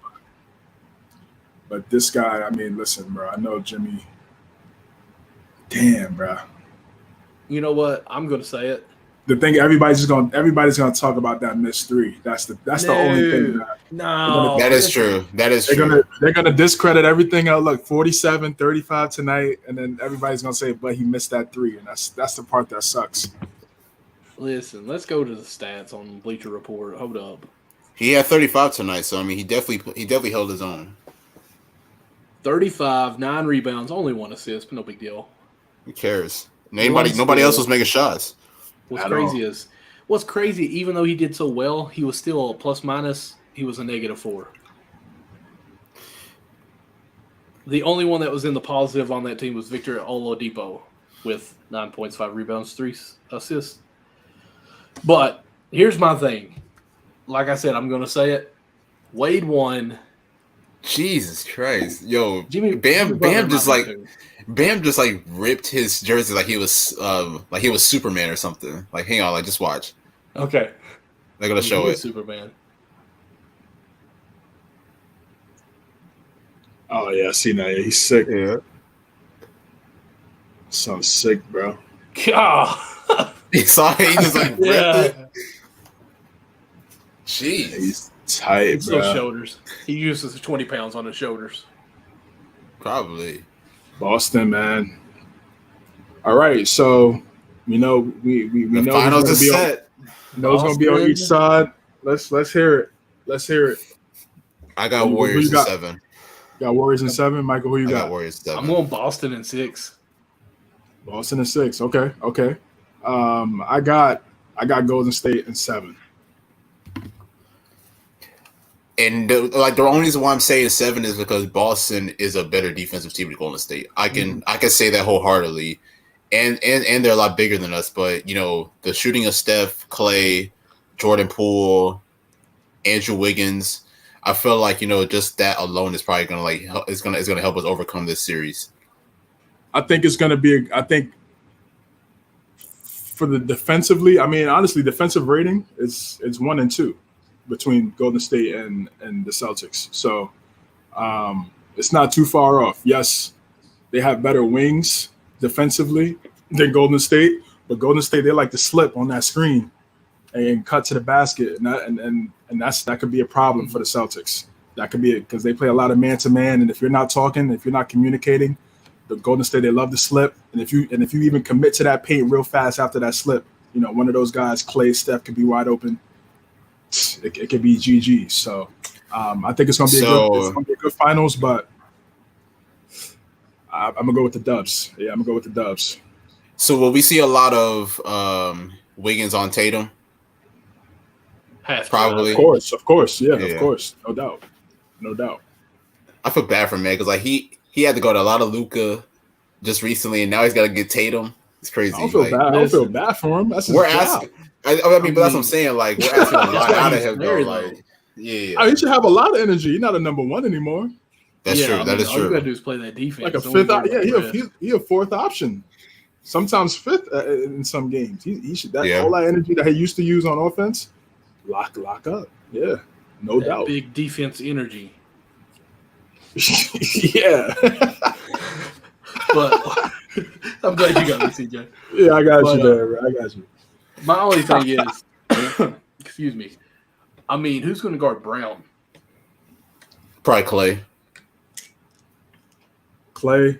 I mean, I'm glad it happened this way. These were the 2 best teams in each conference. No. I'm sorry, man. We were banged up. That's it. I know both of your teams. Unfortunately, I know that would have been perfect if it was Phoenix, Miami. I know you've been. That would have been dope. Like we'd be doing the show, but I don't really care, guys. Who cares? Somebody's got to win. It's no big deal.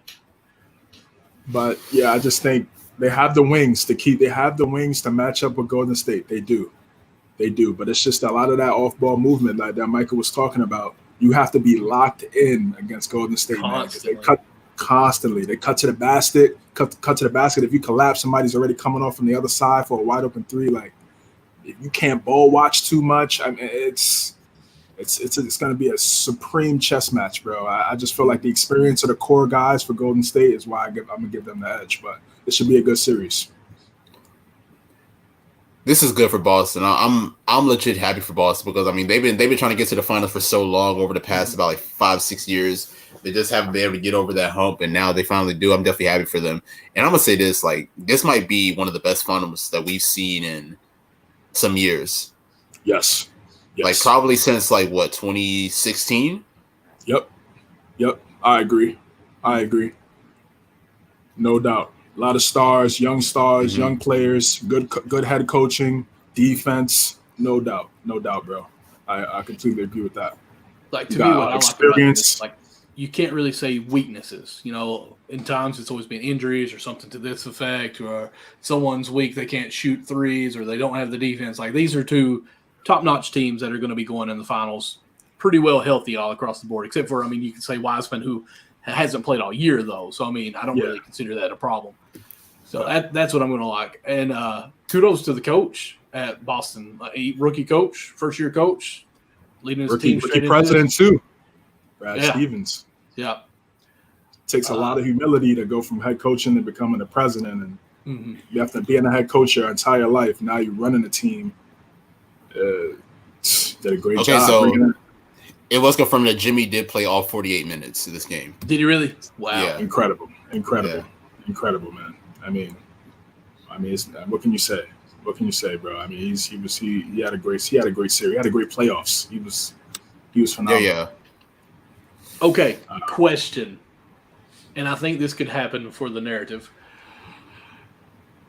Golden State wins in 5, 6, or 7, or whatever you want to. Wiggins locks down Tatum pretty well all series long. Do you think Wiggins has a chance to win the Finals MVP, or do you think they would actually give it to Steph if he plays well? You got to give it to Steph. Gotta give it to Steph. They're gonna give it to Steph. They're gonna vote for Steph. Even if Steph averages 20 points, they're gonna give it to Steph, man. So you all think no matter what, Steph is. This is not gonna be another Andre Iguodala. It's not gonna be another one of those. I'm sorry. No matter what, they're gonna give it to Steph, bro. I promise you. Just because they wanna the media. Nah, I mean, listen. I don't want to say they. I don't want to use the they, but you know, it's okay. It's a nice. There. It's okay. I know that. I know they're there. Sometimes, but I just feel like that's the one thing he's missing on the hard. And when he talks about his accomplishments on the hardware on the shelf, he's missing that Finals MVP. So, because I'm gonna say this, I could see them giving it to Wiggins, just for the fact that if Golden State wins this,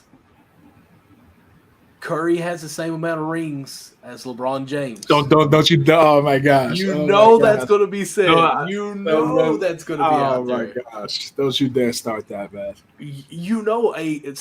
Stephen A. is already talking about that. The only thing that's different than Stephen Curry and LeBron James is those MVPs.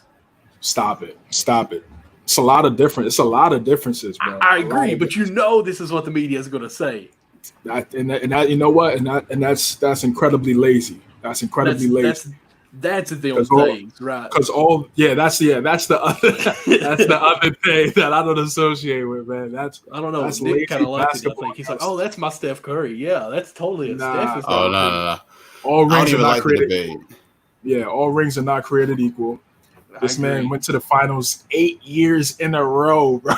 I mean, listen. Granted, Golden State. 6 out of 8. I cannot. I mean, that's great too. That's great too. I mean, it's they both of those guys over the last 10 years have held the A down, no doubt. But come on, man. I'm with you. I'm on your side. Yeah. I'm just saying, that's going to be thrown out there. We talking about Bron top 3. We talking, and then for Steph is like maybe top 10. It's just Steph is definitely top 10 in my eyes. Steph is definitely top 10. Yes, right now. I might have to take, because here's the thing, like ESPN has Oscar Robertson top 10. I don't agree with that. What? Yeah, they have Oscar Robertson top 10. Like ESPN, no. Like I'm against you. Oscar Robertson, like top 10? No, he was Mr. Triple Double, man. He's not over Steph. Come on, y'all. He's not over Steph. Okay, let me ask you this then. Have you ever watched a game of Oscar playing? I've watched like old film. Let's be honest. Have you literally watched a film of Oscar Robertson? Yeah, I have, definitely. Okay. Oscar Robertson was a phenomenal player. I'm not taking anything away from him, but if we're going to talk about game and accolades, I get it. Oscar Robertson was like Mr. Triple Double before Westbrook. But come on, y'all. Like Steph has revolutionized the game on so many levels. But see, that's what I think is kind of weird. I feel like this year, really, the media is almost downplaying Steph's skill. I almost feel like a lot like, hey, it's the Steph team, but he's had a lot of help. He's had these guys. I almost feel like teammates. But I even feel like they're throwing out that he doesn't have any MVPs. I've heard that quite a bit. Any Finals MVP. I'm like, Steph Curry is that team though, guys. Like, I almost feel like they're trying to cause that separation so people can't use the. That's why I can't. I absolutely can't stand that Andre Iguodala won the Finals MVP that year, because if people forget because here's the thing, the narrative is like, oh, Steph never had a good Finals because he never had a Finals MVP. Steph averaged like 28 a game in that 2015 series against Cleveland. Like, right. I get it. LeBron was by far the best player if we're talking about like the best player out of both teams, but Steph was by far the leading factor or the leading scorer for that Golden State team. But nobody remembers it because they see that Iguodala won the MVP award. And they just just discredit Steph. And I'll even make a case that in 2018 he should have won it over KD. But the reason why KD got it was because KD had that big time game in Game 3, and then he hit that big time shot as well. Mm-hmm. Yes, yeah, moments. Yeah, better moments and stuff in that Finals, no doubt. 2015 should have definitely got it. Iguodala. Was it 2015? I was trying to look at the LeBron. It was 2015. Yep. Yeah. 2015. I mean, Because 2015. LeBron was awesome in that finals. I hate to say it, but I'm trying to find the stats that he did on that. Let's see here. Oh, I'm close. Yeah, Iguodala. I mean, he has some good moments in that series. He really did. But Steph should have had it, bro. I mean, he won MVP that year, finals. Should have got it, no doubt. Okay, this is game 1, and this is all that's showing what I found real quick. LeBron 44 points. Game 2, LeBron 39 points.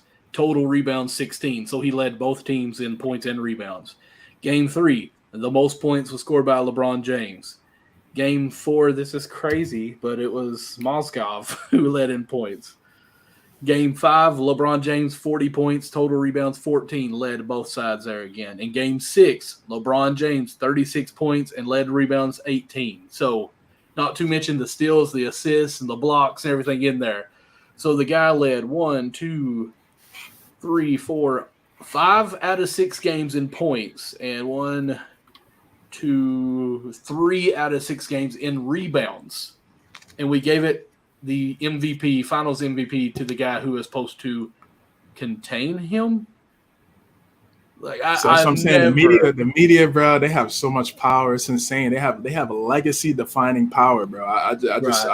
That's too much, man. It's sick. That's too much. That's like, Sick, I'm gonna man. use some baseball in on this. Like Joey Votto, big red player. I don't know if you know who Joey Votto is. Yeah. If you know anything of baseball, you should know who Joey Votto is. Nick, I'm ashamed of you because you do not know who he is. I can tell by your face. But one of the media people on ESPN asked him yesterday, what is it left for you to accomplish to be a Hall of Famer? And he said, for people like you not to ask me what I need left. He said, I need for you guys to refer to me as future Hall of Famer, not what do I need to accomplish. And he's right on that. Media controls that. If the media is saying future Hall of Famer, he's going to be a Hall of Famer. If it's he needs this or that, then he's not going to be a Hall of Famer. We got Matt. Matt, we actually figured you'd randomly pop in on the show with us. Lakers fan going through, if the Celtics win the banner 18. Hey, Matt, it ain't gonna happen. Yeah, it's not gonna happen. I don't think it's gonna happen, brother. Hey, Game 6, Boston. Unless some injuries or something like that. I don't see it.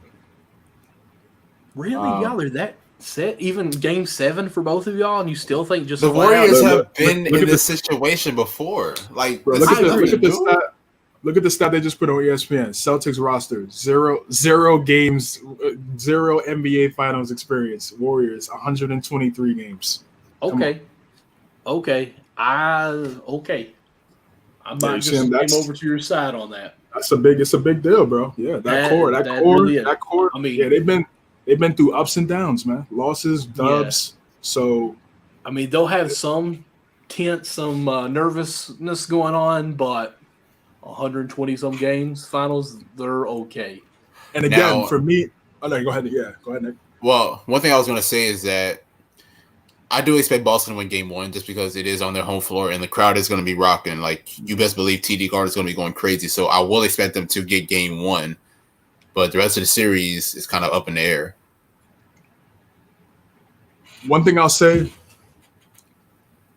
to beat this team, if the Celtics are gonna win, Brown and Tatum have to play, if not on the same level or right next to the same type of level of play as LeBron and Kyrie did in 2016. That's the only way you could beat this team. That's the only way.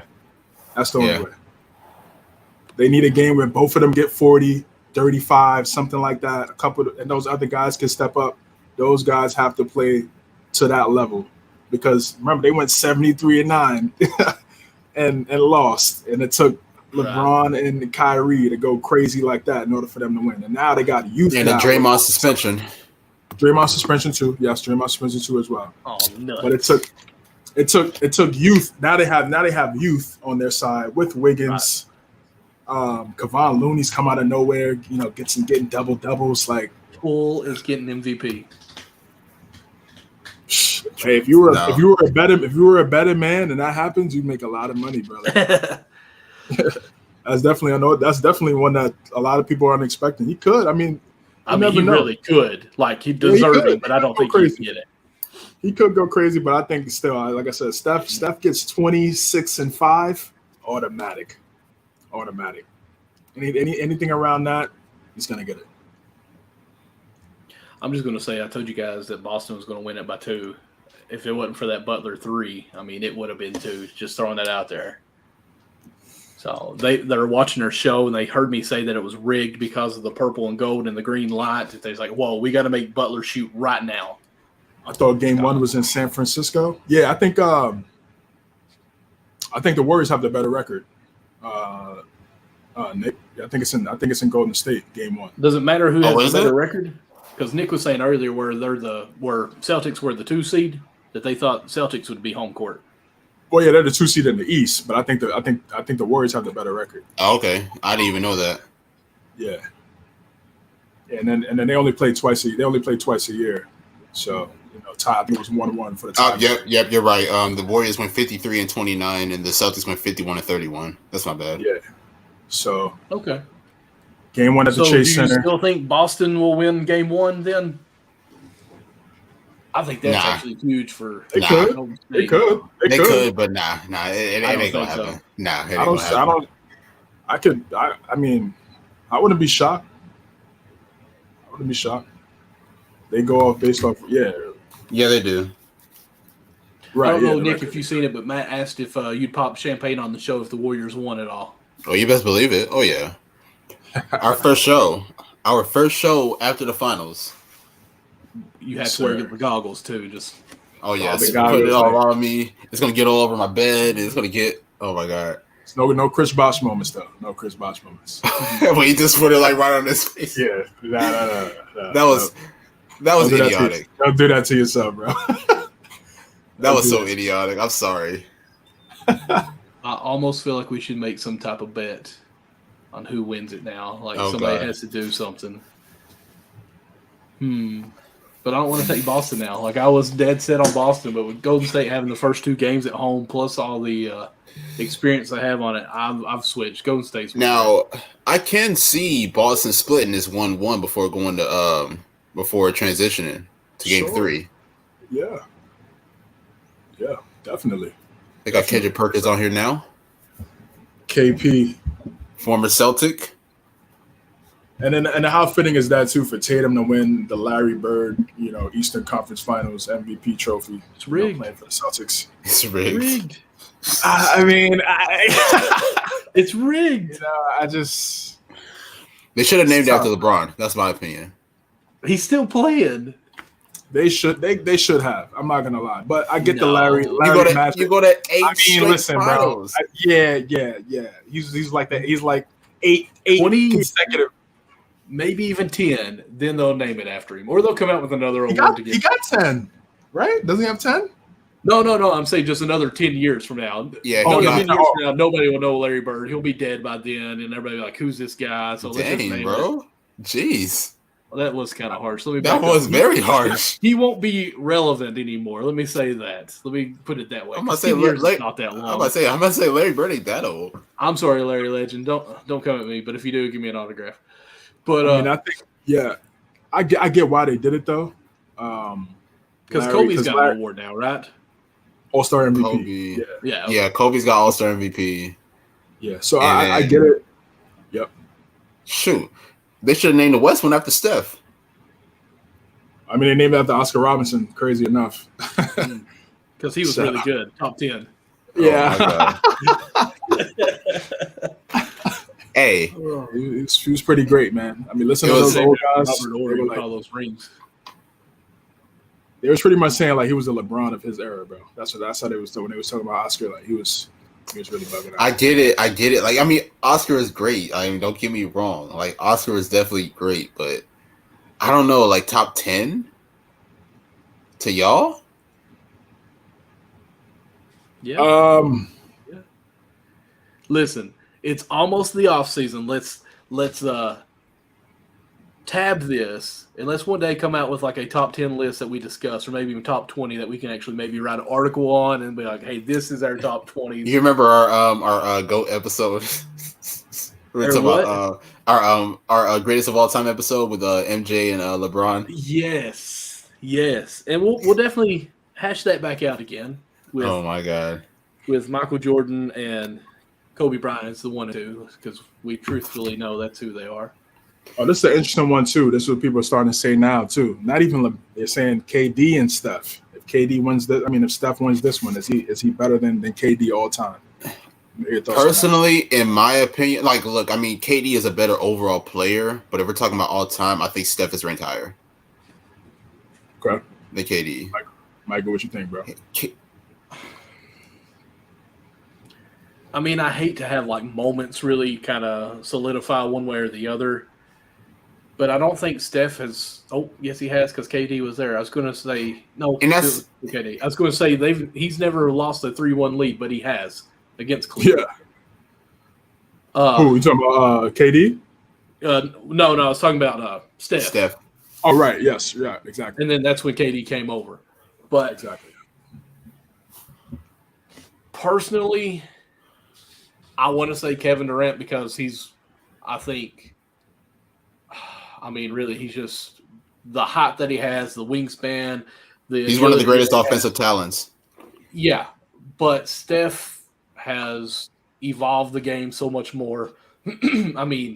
He is, and I even hate to say this, a vibe for Golden State. Steph's in there. He has the shoes. Of course, Kevin Durant has his own shoes, but I feel like this generation now knows Steph Curry more because of what all he brings to the table. So I'm going to go with Curry, at least for the 2020s. I know we're just 2 years in. I think it's more Steph than it is KD. I think KD, if he's not top 10, I think he's probably number 11, 12, 13-ish. Around that range. What do y'all think? Shut up. KD, yeah. KD and Steph are right there. Yeah, right outside of top 10, 12, 13, yeah. Here's the thing, KD is getting to the end of his career. Steph is too, but I feel like Steph has a few more years. I think KD still got some years. KD still got some years. Yeah, I'm thinking 3. Do you think more than 3, 5? That's it? Possibly? Yeah, five definitely. Where KD got 3 years left? Well, okay, I'm saying and he's still because this to me, I'm getting because when did KD come in? 07? I think KD really looked bad. Don't you all think so? He did great, but sometimes to lose. Oh yeah. Not even win one game. But that was Boston's defense. Boston's defense shut him down. If he's top 10 of all time, I still think he should win one game. I agree. I agree. I really feel like KD is almost starting to. I don't want to say dwindle because that sounds so extreme, but I think his prime is over. They also didn't have the roster for the Celtics. Yeah. Against the Celtics. Yes, I agree. They were way too small on the perimeter. Way too small. They had Patty Mills and Dragic got small forward. And that's Steve Nash's fault. True. You can't have a lineup with Patty Mills, Kyrie, and Dragic. I'm sorry. So you got to give Sean Marks some blame too. He built. Yeah. Steve can only put the guys that's out there. They didn't have. They let go of James Johnson. Listen, he's not. This might be. I'm sorry. You're still going. Go ahead. Finish your thought there. No, I'm just saying they let go of James Johnson, and they didn't have a lot of wing, versatility. Mm-hmm. And I know they're kicking themselves for that Harden trade because they got rid of Jared Allen. Big time.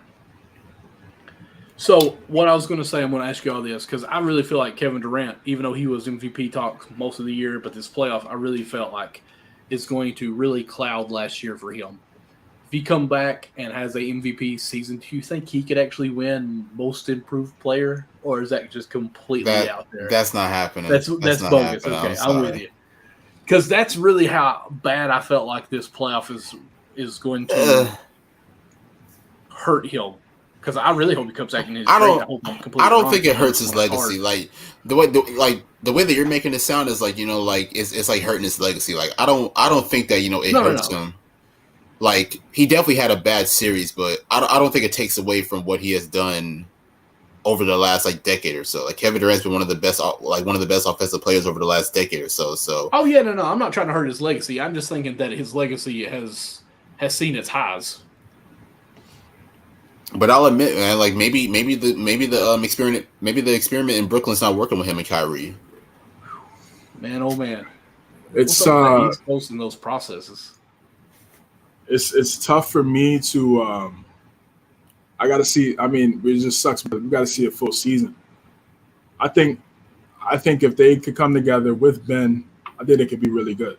I think it could be a very. Oh yeah, definitely. I think it could be really good, man. Because Ben, say what you want about Ben off the court or what on the court too. Obviously, with the lack of 3-point shooting, but outside of that, he does everything.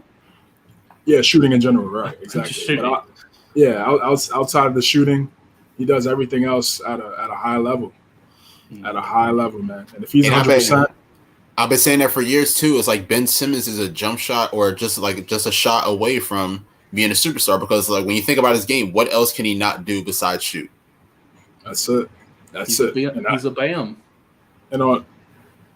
He's a guard Bam. But better. Yeah. A different position. Well, not anymore. Ben can play multiple positions. No, I think Ben will probably be power forward, center for them now. So? For the Nets, yeah. I think so. Yeah. I think so. Yeah, it'll be like a 4, power forward guy. But to me, I don't think Steve Nash is the right coach. So, they're bringing him back, and I just schematically, I just don't feel like that's not the way to go. And they gotta update that roster too. They gotta get younger in certain positions on the wing. They have to get younger on the wing. We know Kyrie's not a great defender. We know KD. He could be good at times, but no one's calling him a defensive stopper. He's not Scottie Pippen or somebody like that. So, but Ben has that versatility where he can guard 1 through 5 like Bam, like Draymond. So I think they're going to be really good. But to me, it's even if the Celtics lose, which I think they are, I only see the Bucks and Brooklyn being the only Miami. If Miami could get another really nice piece, even if they don't, obviously we saw them take them to 7. Those are the only teams that's going to give them problems. In the West, you got the Clippers coming back. We could get into the Darvin Ham hire right now with the Lakers, but they still got to update that roster. Minnesota, Zion going back to the Pels, so that West is a gauntlet. Hopefully, Pelicans are going to be Denver going to be my team. I think that I'm the underdog team right there. The Suns Dallas too. Dallas. If the Suns got some type of pride, I know they didn't want to go out the way they went out last year. I'm sure they're going to be back. So that West is going to be stacked. So I think Golden State, they have to win this one, man. Yeah. You got because Brown and Tatum, they're only 25. It's not like they're not going anywhere. They're right there, so they could be back for a couple more years, and still I can see them if they're healthy. They keep that core together. Him, Smart, and Brown, they can go right back. So what do we think about that Ham hire? I like it. Honestly, I think that was probably the best option for them. Like especially, I mean, in my opinion, I think it would have been better if they went between either him or Phil Handy, but I don't know if Phil Handy's the right guy for that Laker team in particular. I do want to see Phil Handy get a coaching opportunity soon, but I don't know if it should be in LA. So Darvin Ham, having an experience, he coached under Coach Bud in Atlanta and in Milwaukee, so he definitely has some experience under him. Obviously, being a former player as well, so I like it, and LeBron approves of it.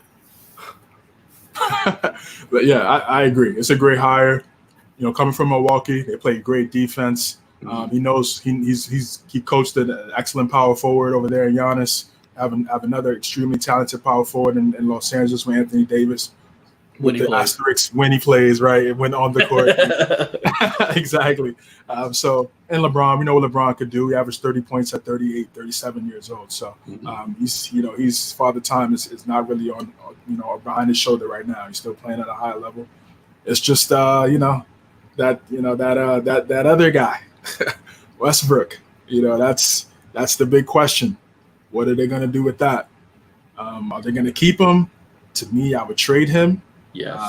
I've been a fan of Russ, but I just think his style does not fit this team. Mm-hmm. There's some teams out there that could eat up that $47 million. You could kind of get some solid role players. The Magic, they got a couple guys where it's like, what direction are they going in? They obviously got the number 1 pick, so they're going full rebuild. Mm-hmm. So you got guys like Jonathan Isaac, Terrence Ross, maybe Fultz. They got some young guys that may not be in their future plans that you could kind of, take those guys and maybe, get a nice little, maybe a third team gets involved, get a nice little 3-team trade there. Lakers have to do something. Rob Pelinka, this is why you get all the big bucks. You got to make a move. Yes, you might have to give up that 2027 first-round pick, but LeBron's window is only but so large. So you got to be able to try to do anything as possible to try to get back to the finals. I think it's still over for the Lakers. I'm sorry. It's fair. I just can't see him making a trade. I don't know. It's like, a lot of those guys, they just don't have any value. Like Westbrook, unfortunately, at this stage in his career, doesn't have a lot of value. Taylor Horton Tucker, they should have went on ahead and traded him last year so that they could have got Kyle Lowry back. Unfortunately, they didn't want to do that because they believed in him. Who else is on there? You still got old guys like Dwight Howard. They did ship DeAndre Jordan out. Oh yeah, Melo as well. Melo might still have some value. He does he is bad defensively, but he can still be a spot up shooter. Okay. You said value as far as trade. I'm with you on that. I thought you meant value on this team. I was like, okay. I don't think he's a good fit on this team because his value is offense. They have the offense. They just don't have defense. Yeah. And they don't have their draft. They don't even have a draft pick. It's in a pretty solid draft this year. Sucks. So yeah, I can see where you're coming from. Yeah, Westbrook is it's so tough because where does Westbrook go? Because he's even said that he wants to stay. Like that blows my mind. Yeah. But even on top of that, it's what's the future of AD? It's like, can we trust AD to stay healthy through the course of the year and, get back to the playoffs? And that's the thing because, when AD is healthy, everything's good. He's dominant. He's averaging around 20, 25 points a game. But then when he's out, it's always a good month or 2 months. And then next, over the span of the 2 months, you guys are struggling, and you're trying to play catch up. So I don't know. It's just rough in LA right now. It really is. Now, here's the thing. It's the Lakers. We know that they're going to do something. They're going to do something that they're going to feel like they're at least in the best position that they can be. Even if it's not making any kind of moves that are super big, they feel like they're bringing the best team there because they're the Lakers. Are they a top 10 team in the West right now? No. I'm sorry. No. I agree. Right now, is Anthony Davis completely healthy? Because that changes everything. That's true. Right. Yeah, it does. It does. But even when he was healthy, I know that he was good. I know that he was bringing a lot of effort on offense, but there was many times on the defensive end where he was very lackadaisical and very lazy. So it's like, are you going to get the same AD that you got in the bubble in 2020? Like, are you going to get that AD, or are you going to get more of a laid back AD that doesn't bring a lot of effort? I think this year when he played, they knew that they weren't going to be that relevant. No, they did. No, LeBron put out a whole tweet because everybody was talking about how the Lakers were so old, and then he was like, "Yo, keep that same energy, whenever the playoffs roll around, something like that." And then, unfortunately, it never worked out. Yeah, they didn't even make the play-in. Yeah, they just showed the Bam ripping that jersey again. Yeah, I saw that. I just don't think they're. I just don't think they're top 10. Yeah. I think the Clippers. I like the Clippers, man. The Clippers are going to be nice next year, especially with Kawhi coming back, Paul George coming back healthy, and then you got guys ascending players like Reggie Jackson on that team as well. Mm. Norman Powell, Norman, forgot about him. Yeah. Oh yeah. The top 10 this year was, of course, the Suns, Grizzlies, Warriors, Mavericks, Jazz, Nuggets. We didn't even talk about Memphis on the rise still. No. Timberwolves, Pelicans, Clippers, and Spurs. So the Lakers were in 11. I mean, and even with the Nuggets getting back Michael Porter Jr. hopefully, and then even Jamal Murray, so I mean they're going to be better. There's even talk today that the West getting tough. Okay, I thought he's like they're not going to be better with Jamal Murray, but the brothers of Joker met today, and they're both saying that they're committed to each other. So it looks like they'll be staying. I mean, the Clippers are better. I'm sorry, the Pelicans are going to be better. Healthy. You The healthy. Spurs You maybe swap. have Yeah. to- You swap the Spurs and the Lakers. I'm sorry, guys. I got a tickle in my throat going on here. You're good, man. But other than I that, think that's got to be a big list you jump to be up there for the Lakers. Unless Westbrook just miraculously comes back next year and just has like a fantastic season. AD stays healthy. No. But that's the thing though, because I'm not really expecting like much from the Lakers in the offseason. So that's why I'm looking to next year and saying, you know what, this team's not gonna be any better. they got to move Westbrook. There's no If I'm other way. LeBron and they're making this work with this team, I'm already playing as many pickup games as I can with Westbrook and AD right now to try to figure out something that will work for them. I know Westbrook has to work on his shot. or he's got to play a weird 4 position, and I know that even sounds crazy for me to even say. He's got to learn how to play off the ball, because when you play alongside LeBron, you have to figure it out. You have to stand put at the 3-point line and shoot a 3-pointer. And this was my thing with Westbrook stands. It was like on Twitter. I mean, they were like, Westbrook wasn't in the position that he was in. Of course not. I mean, he's going from a first option, second option to a third option. So, yeah, of course you're not going to be in the same position you were in OKC or Houston or DC, because you're not better than the 2 guys in front of you. So you have to sacrifice. And if your shot's not going, be a great defender. Get steals, create those steals and turnovers. You know who Westbrook needs to mimic this offseason, just like watch film on constantly and get in his head? Rajon Rondo, Jason Kidd on the Mavericks. He just needs to be a setup guy and a defensive man. Like, that's what he needs to really just say, this is what I'm buying into. I'll bring up the ball. You set me some picks. I'll create and kick. Do you think Westbrook should come off the bench? If he's going to do what I'm saying and be that kind of guy, I think it would be okay for him to start. But if he's still wanting to be the scorer, you can't have 3 dominant scorers and make it work. Like, I mean, we say it all the time, there's not enough ball. Like, there's nobody that's going to be able to have a flow. So somebody's got to come off and run the second team, I think. But if he doesn't look to shoot, if he plays Ben Simmons style and just does that, I think I'm okay with it. And that's the thing. Like, I don't know if that's Westbrook's game, because he's always in attack mode constantly. So that's the way he's been playing. And he wants to be paid by us. He may have to evolve his game. If he wants to be a champion, he has to evolve his game. That's the only thing. And Nick, I 100% agree with what you're saying. Like, he doesn't want to change. We know that, but that's also. Well, no, I mean, I'm not disagreeing with you at all. Like, he definitely has to change, but the question is, like, is he willing to? Because that's been his style of play. It's been an attack mode constantly. And I'll be real, like, and I even said this years ago, like, with him getting older, with him just wanting to be in attack mode like that, that's going to wear down on him, because Westbrook's what in his Westbrook's what in his like mid 30s, so it's like, you know what I'm saying, like, yeah, like as you get older, you have to figure out how to change your game. So I definitely agree with you on that, but I don't know, man. I mean, a lot of people are just not meant to, like, being that LA light. You know what I'm saying? Like, I know Westbrook's from California and everything, but I don't know if everybody's meant to be a Laker. It's a good point. It's a great point. Maybe he should be a Clipper. Could be. Because I mean, like, it'd be the same thing. Can't shoot. You just can't shoot. Right. I mean, if he can space the floor, he can shoot. We're not having this discussion. It just don't go in. Yeah. He knows how to. Yeah, he knows how to shoot. Right. He knows how to shoot. Like switching. You can switch. Yeah. Exactly. It's just, and then he can't even make his free throws. 67%.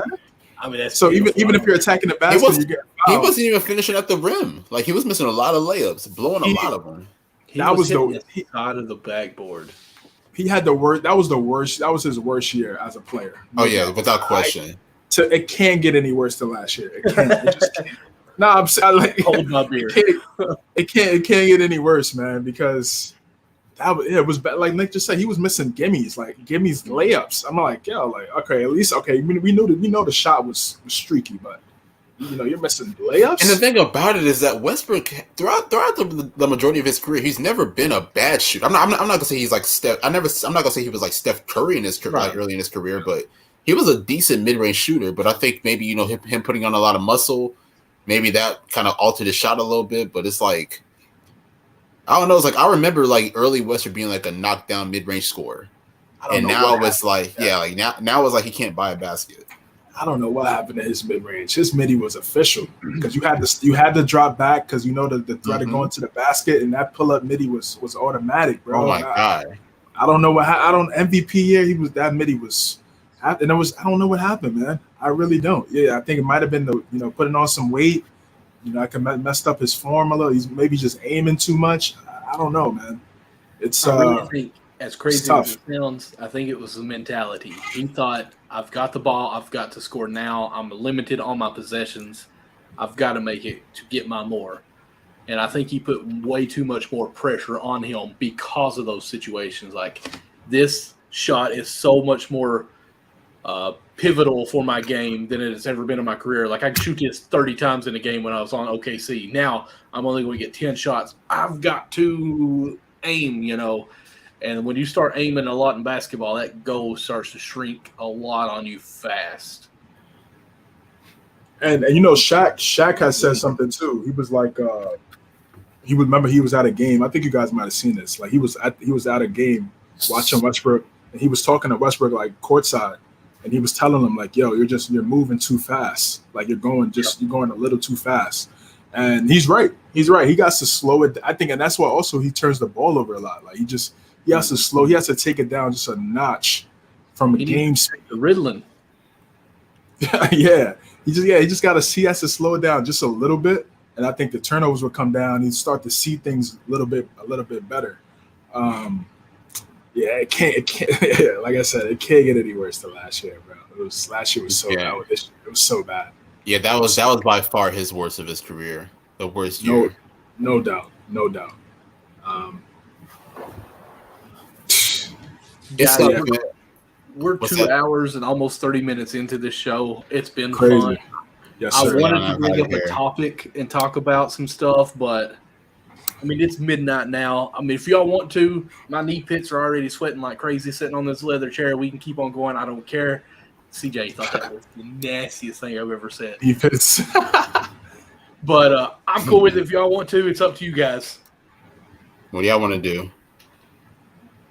I'm off tomorrow. I'm good, but I mean, if y'all want to keep going, we can. Or if we call it a night, like again, I mean, we're almost 2 hours, 30 minutes in this. We've got 2 viewers right now. I don't know if anybody's actually going to listen to over 2 hour of a podcast. You guys are awesome if you do. You're the true troopers here. But whatever y'all want to do. I'm down. I mean, I'm down to just wrap it up for sure. I mean, it's getting kind of late. Maybe we could save it for next week because I do want to talk about it. I think it'd be a good topic because I think it'll last at least 30 minutes. Us talking about it. All right, cool. Yeah, sounds good. Yeah. Let's save it. All right, so let's go ahead and round the horn. Nick, give your shout outs. What you got? Podcasts, all that whole 9 yards. Whole 9 yards. Follow me on Twitter, Instagram, TikTok at Nick Andre ATR. Very active on NBA Twitter. So above the ATR. rim. Well, above the rim's discontinued, but it's all love at the end of the day. Right. I definitely need to change that at name, but I just haven't found anything yet. But I think Nick Andre CTB would be good. Let's see if that's available. And we'll change it. There we go. But yeah, follow me on Twitter, Instagram, and TikTok. Very active on NBA Twitter. I'm getting ready to unleash some funny TikTok videos, so make sure to look out for that. Absolutely. And Besides that, I mean, obviously, follow us at Count the Bucket. I have another podcast titled Agua Andre, the Hoop Truthers. Make sure to check that out. Follow us at the Hoop Truther Pod. Just check us out, man. Sir, Garter Podcast at Garter Pod on IG. Count the Bucket, like always, with my guys, Nick and Michael. The Hard Count, Anthony Conover on Tuesdays, 9 p.m. Eastern, every Tuesday, covering all things NFL.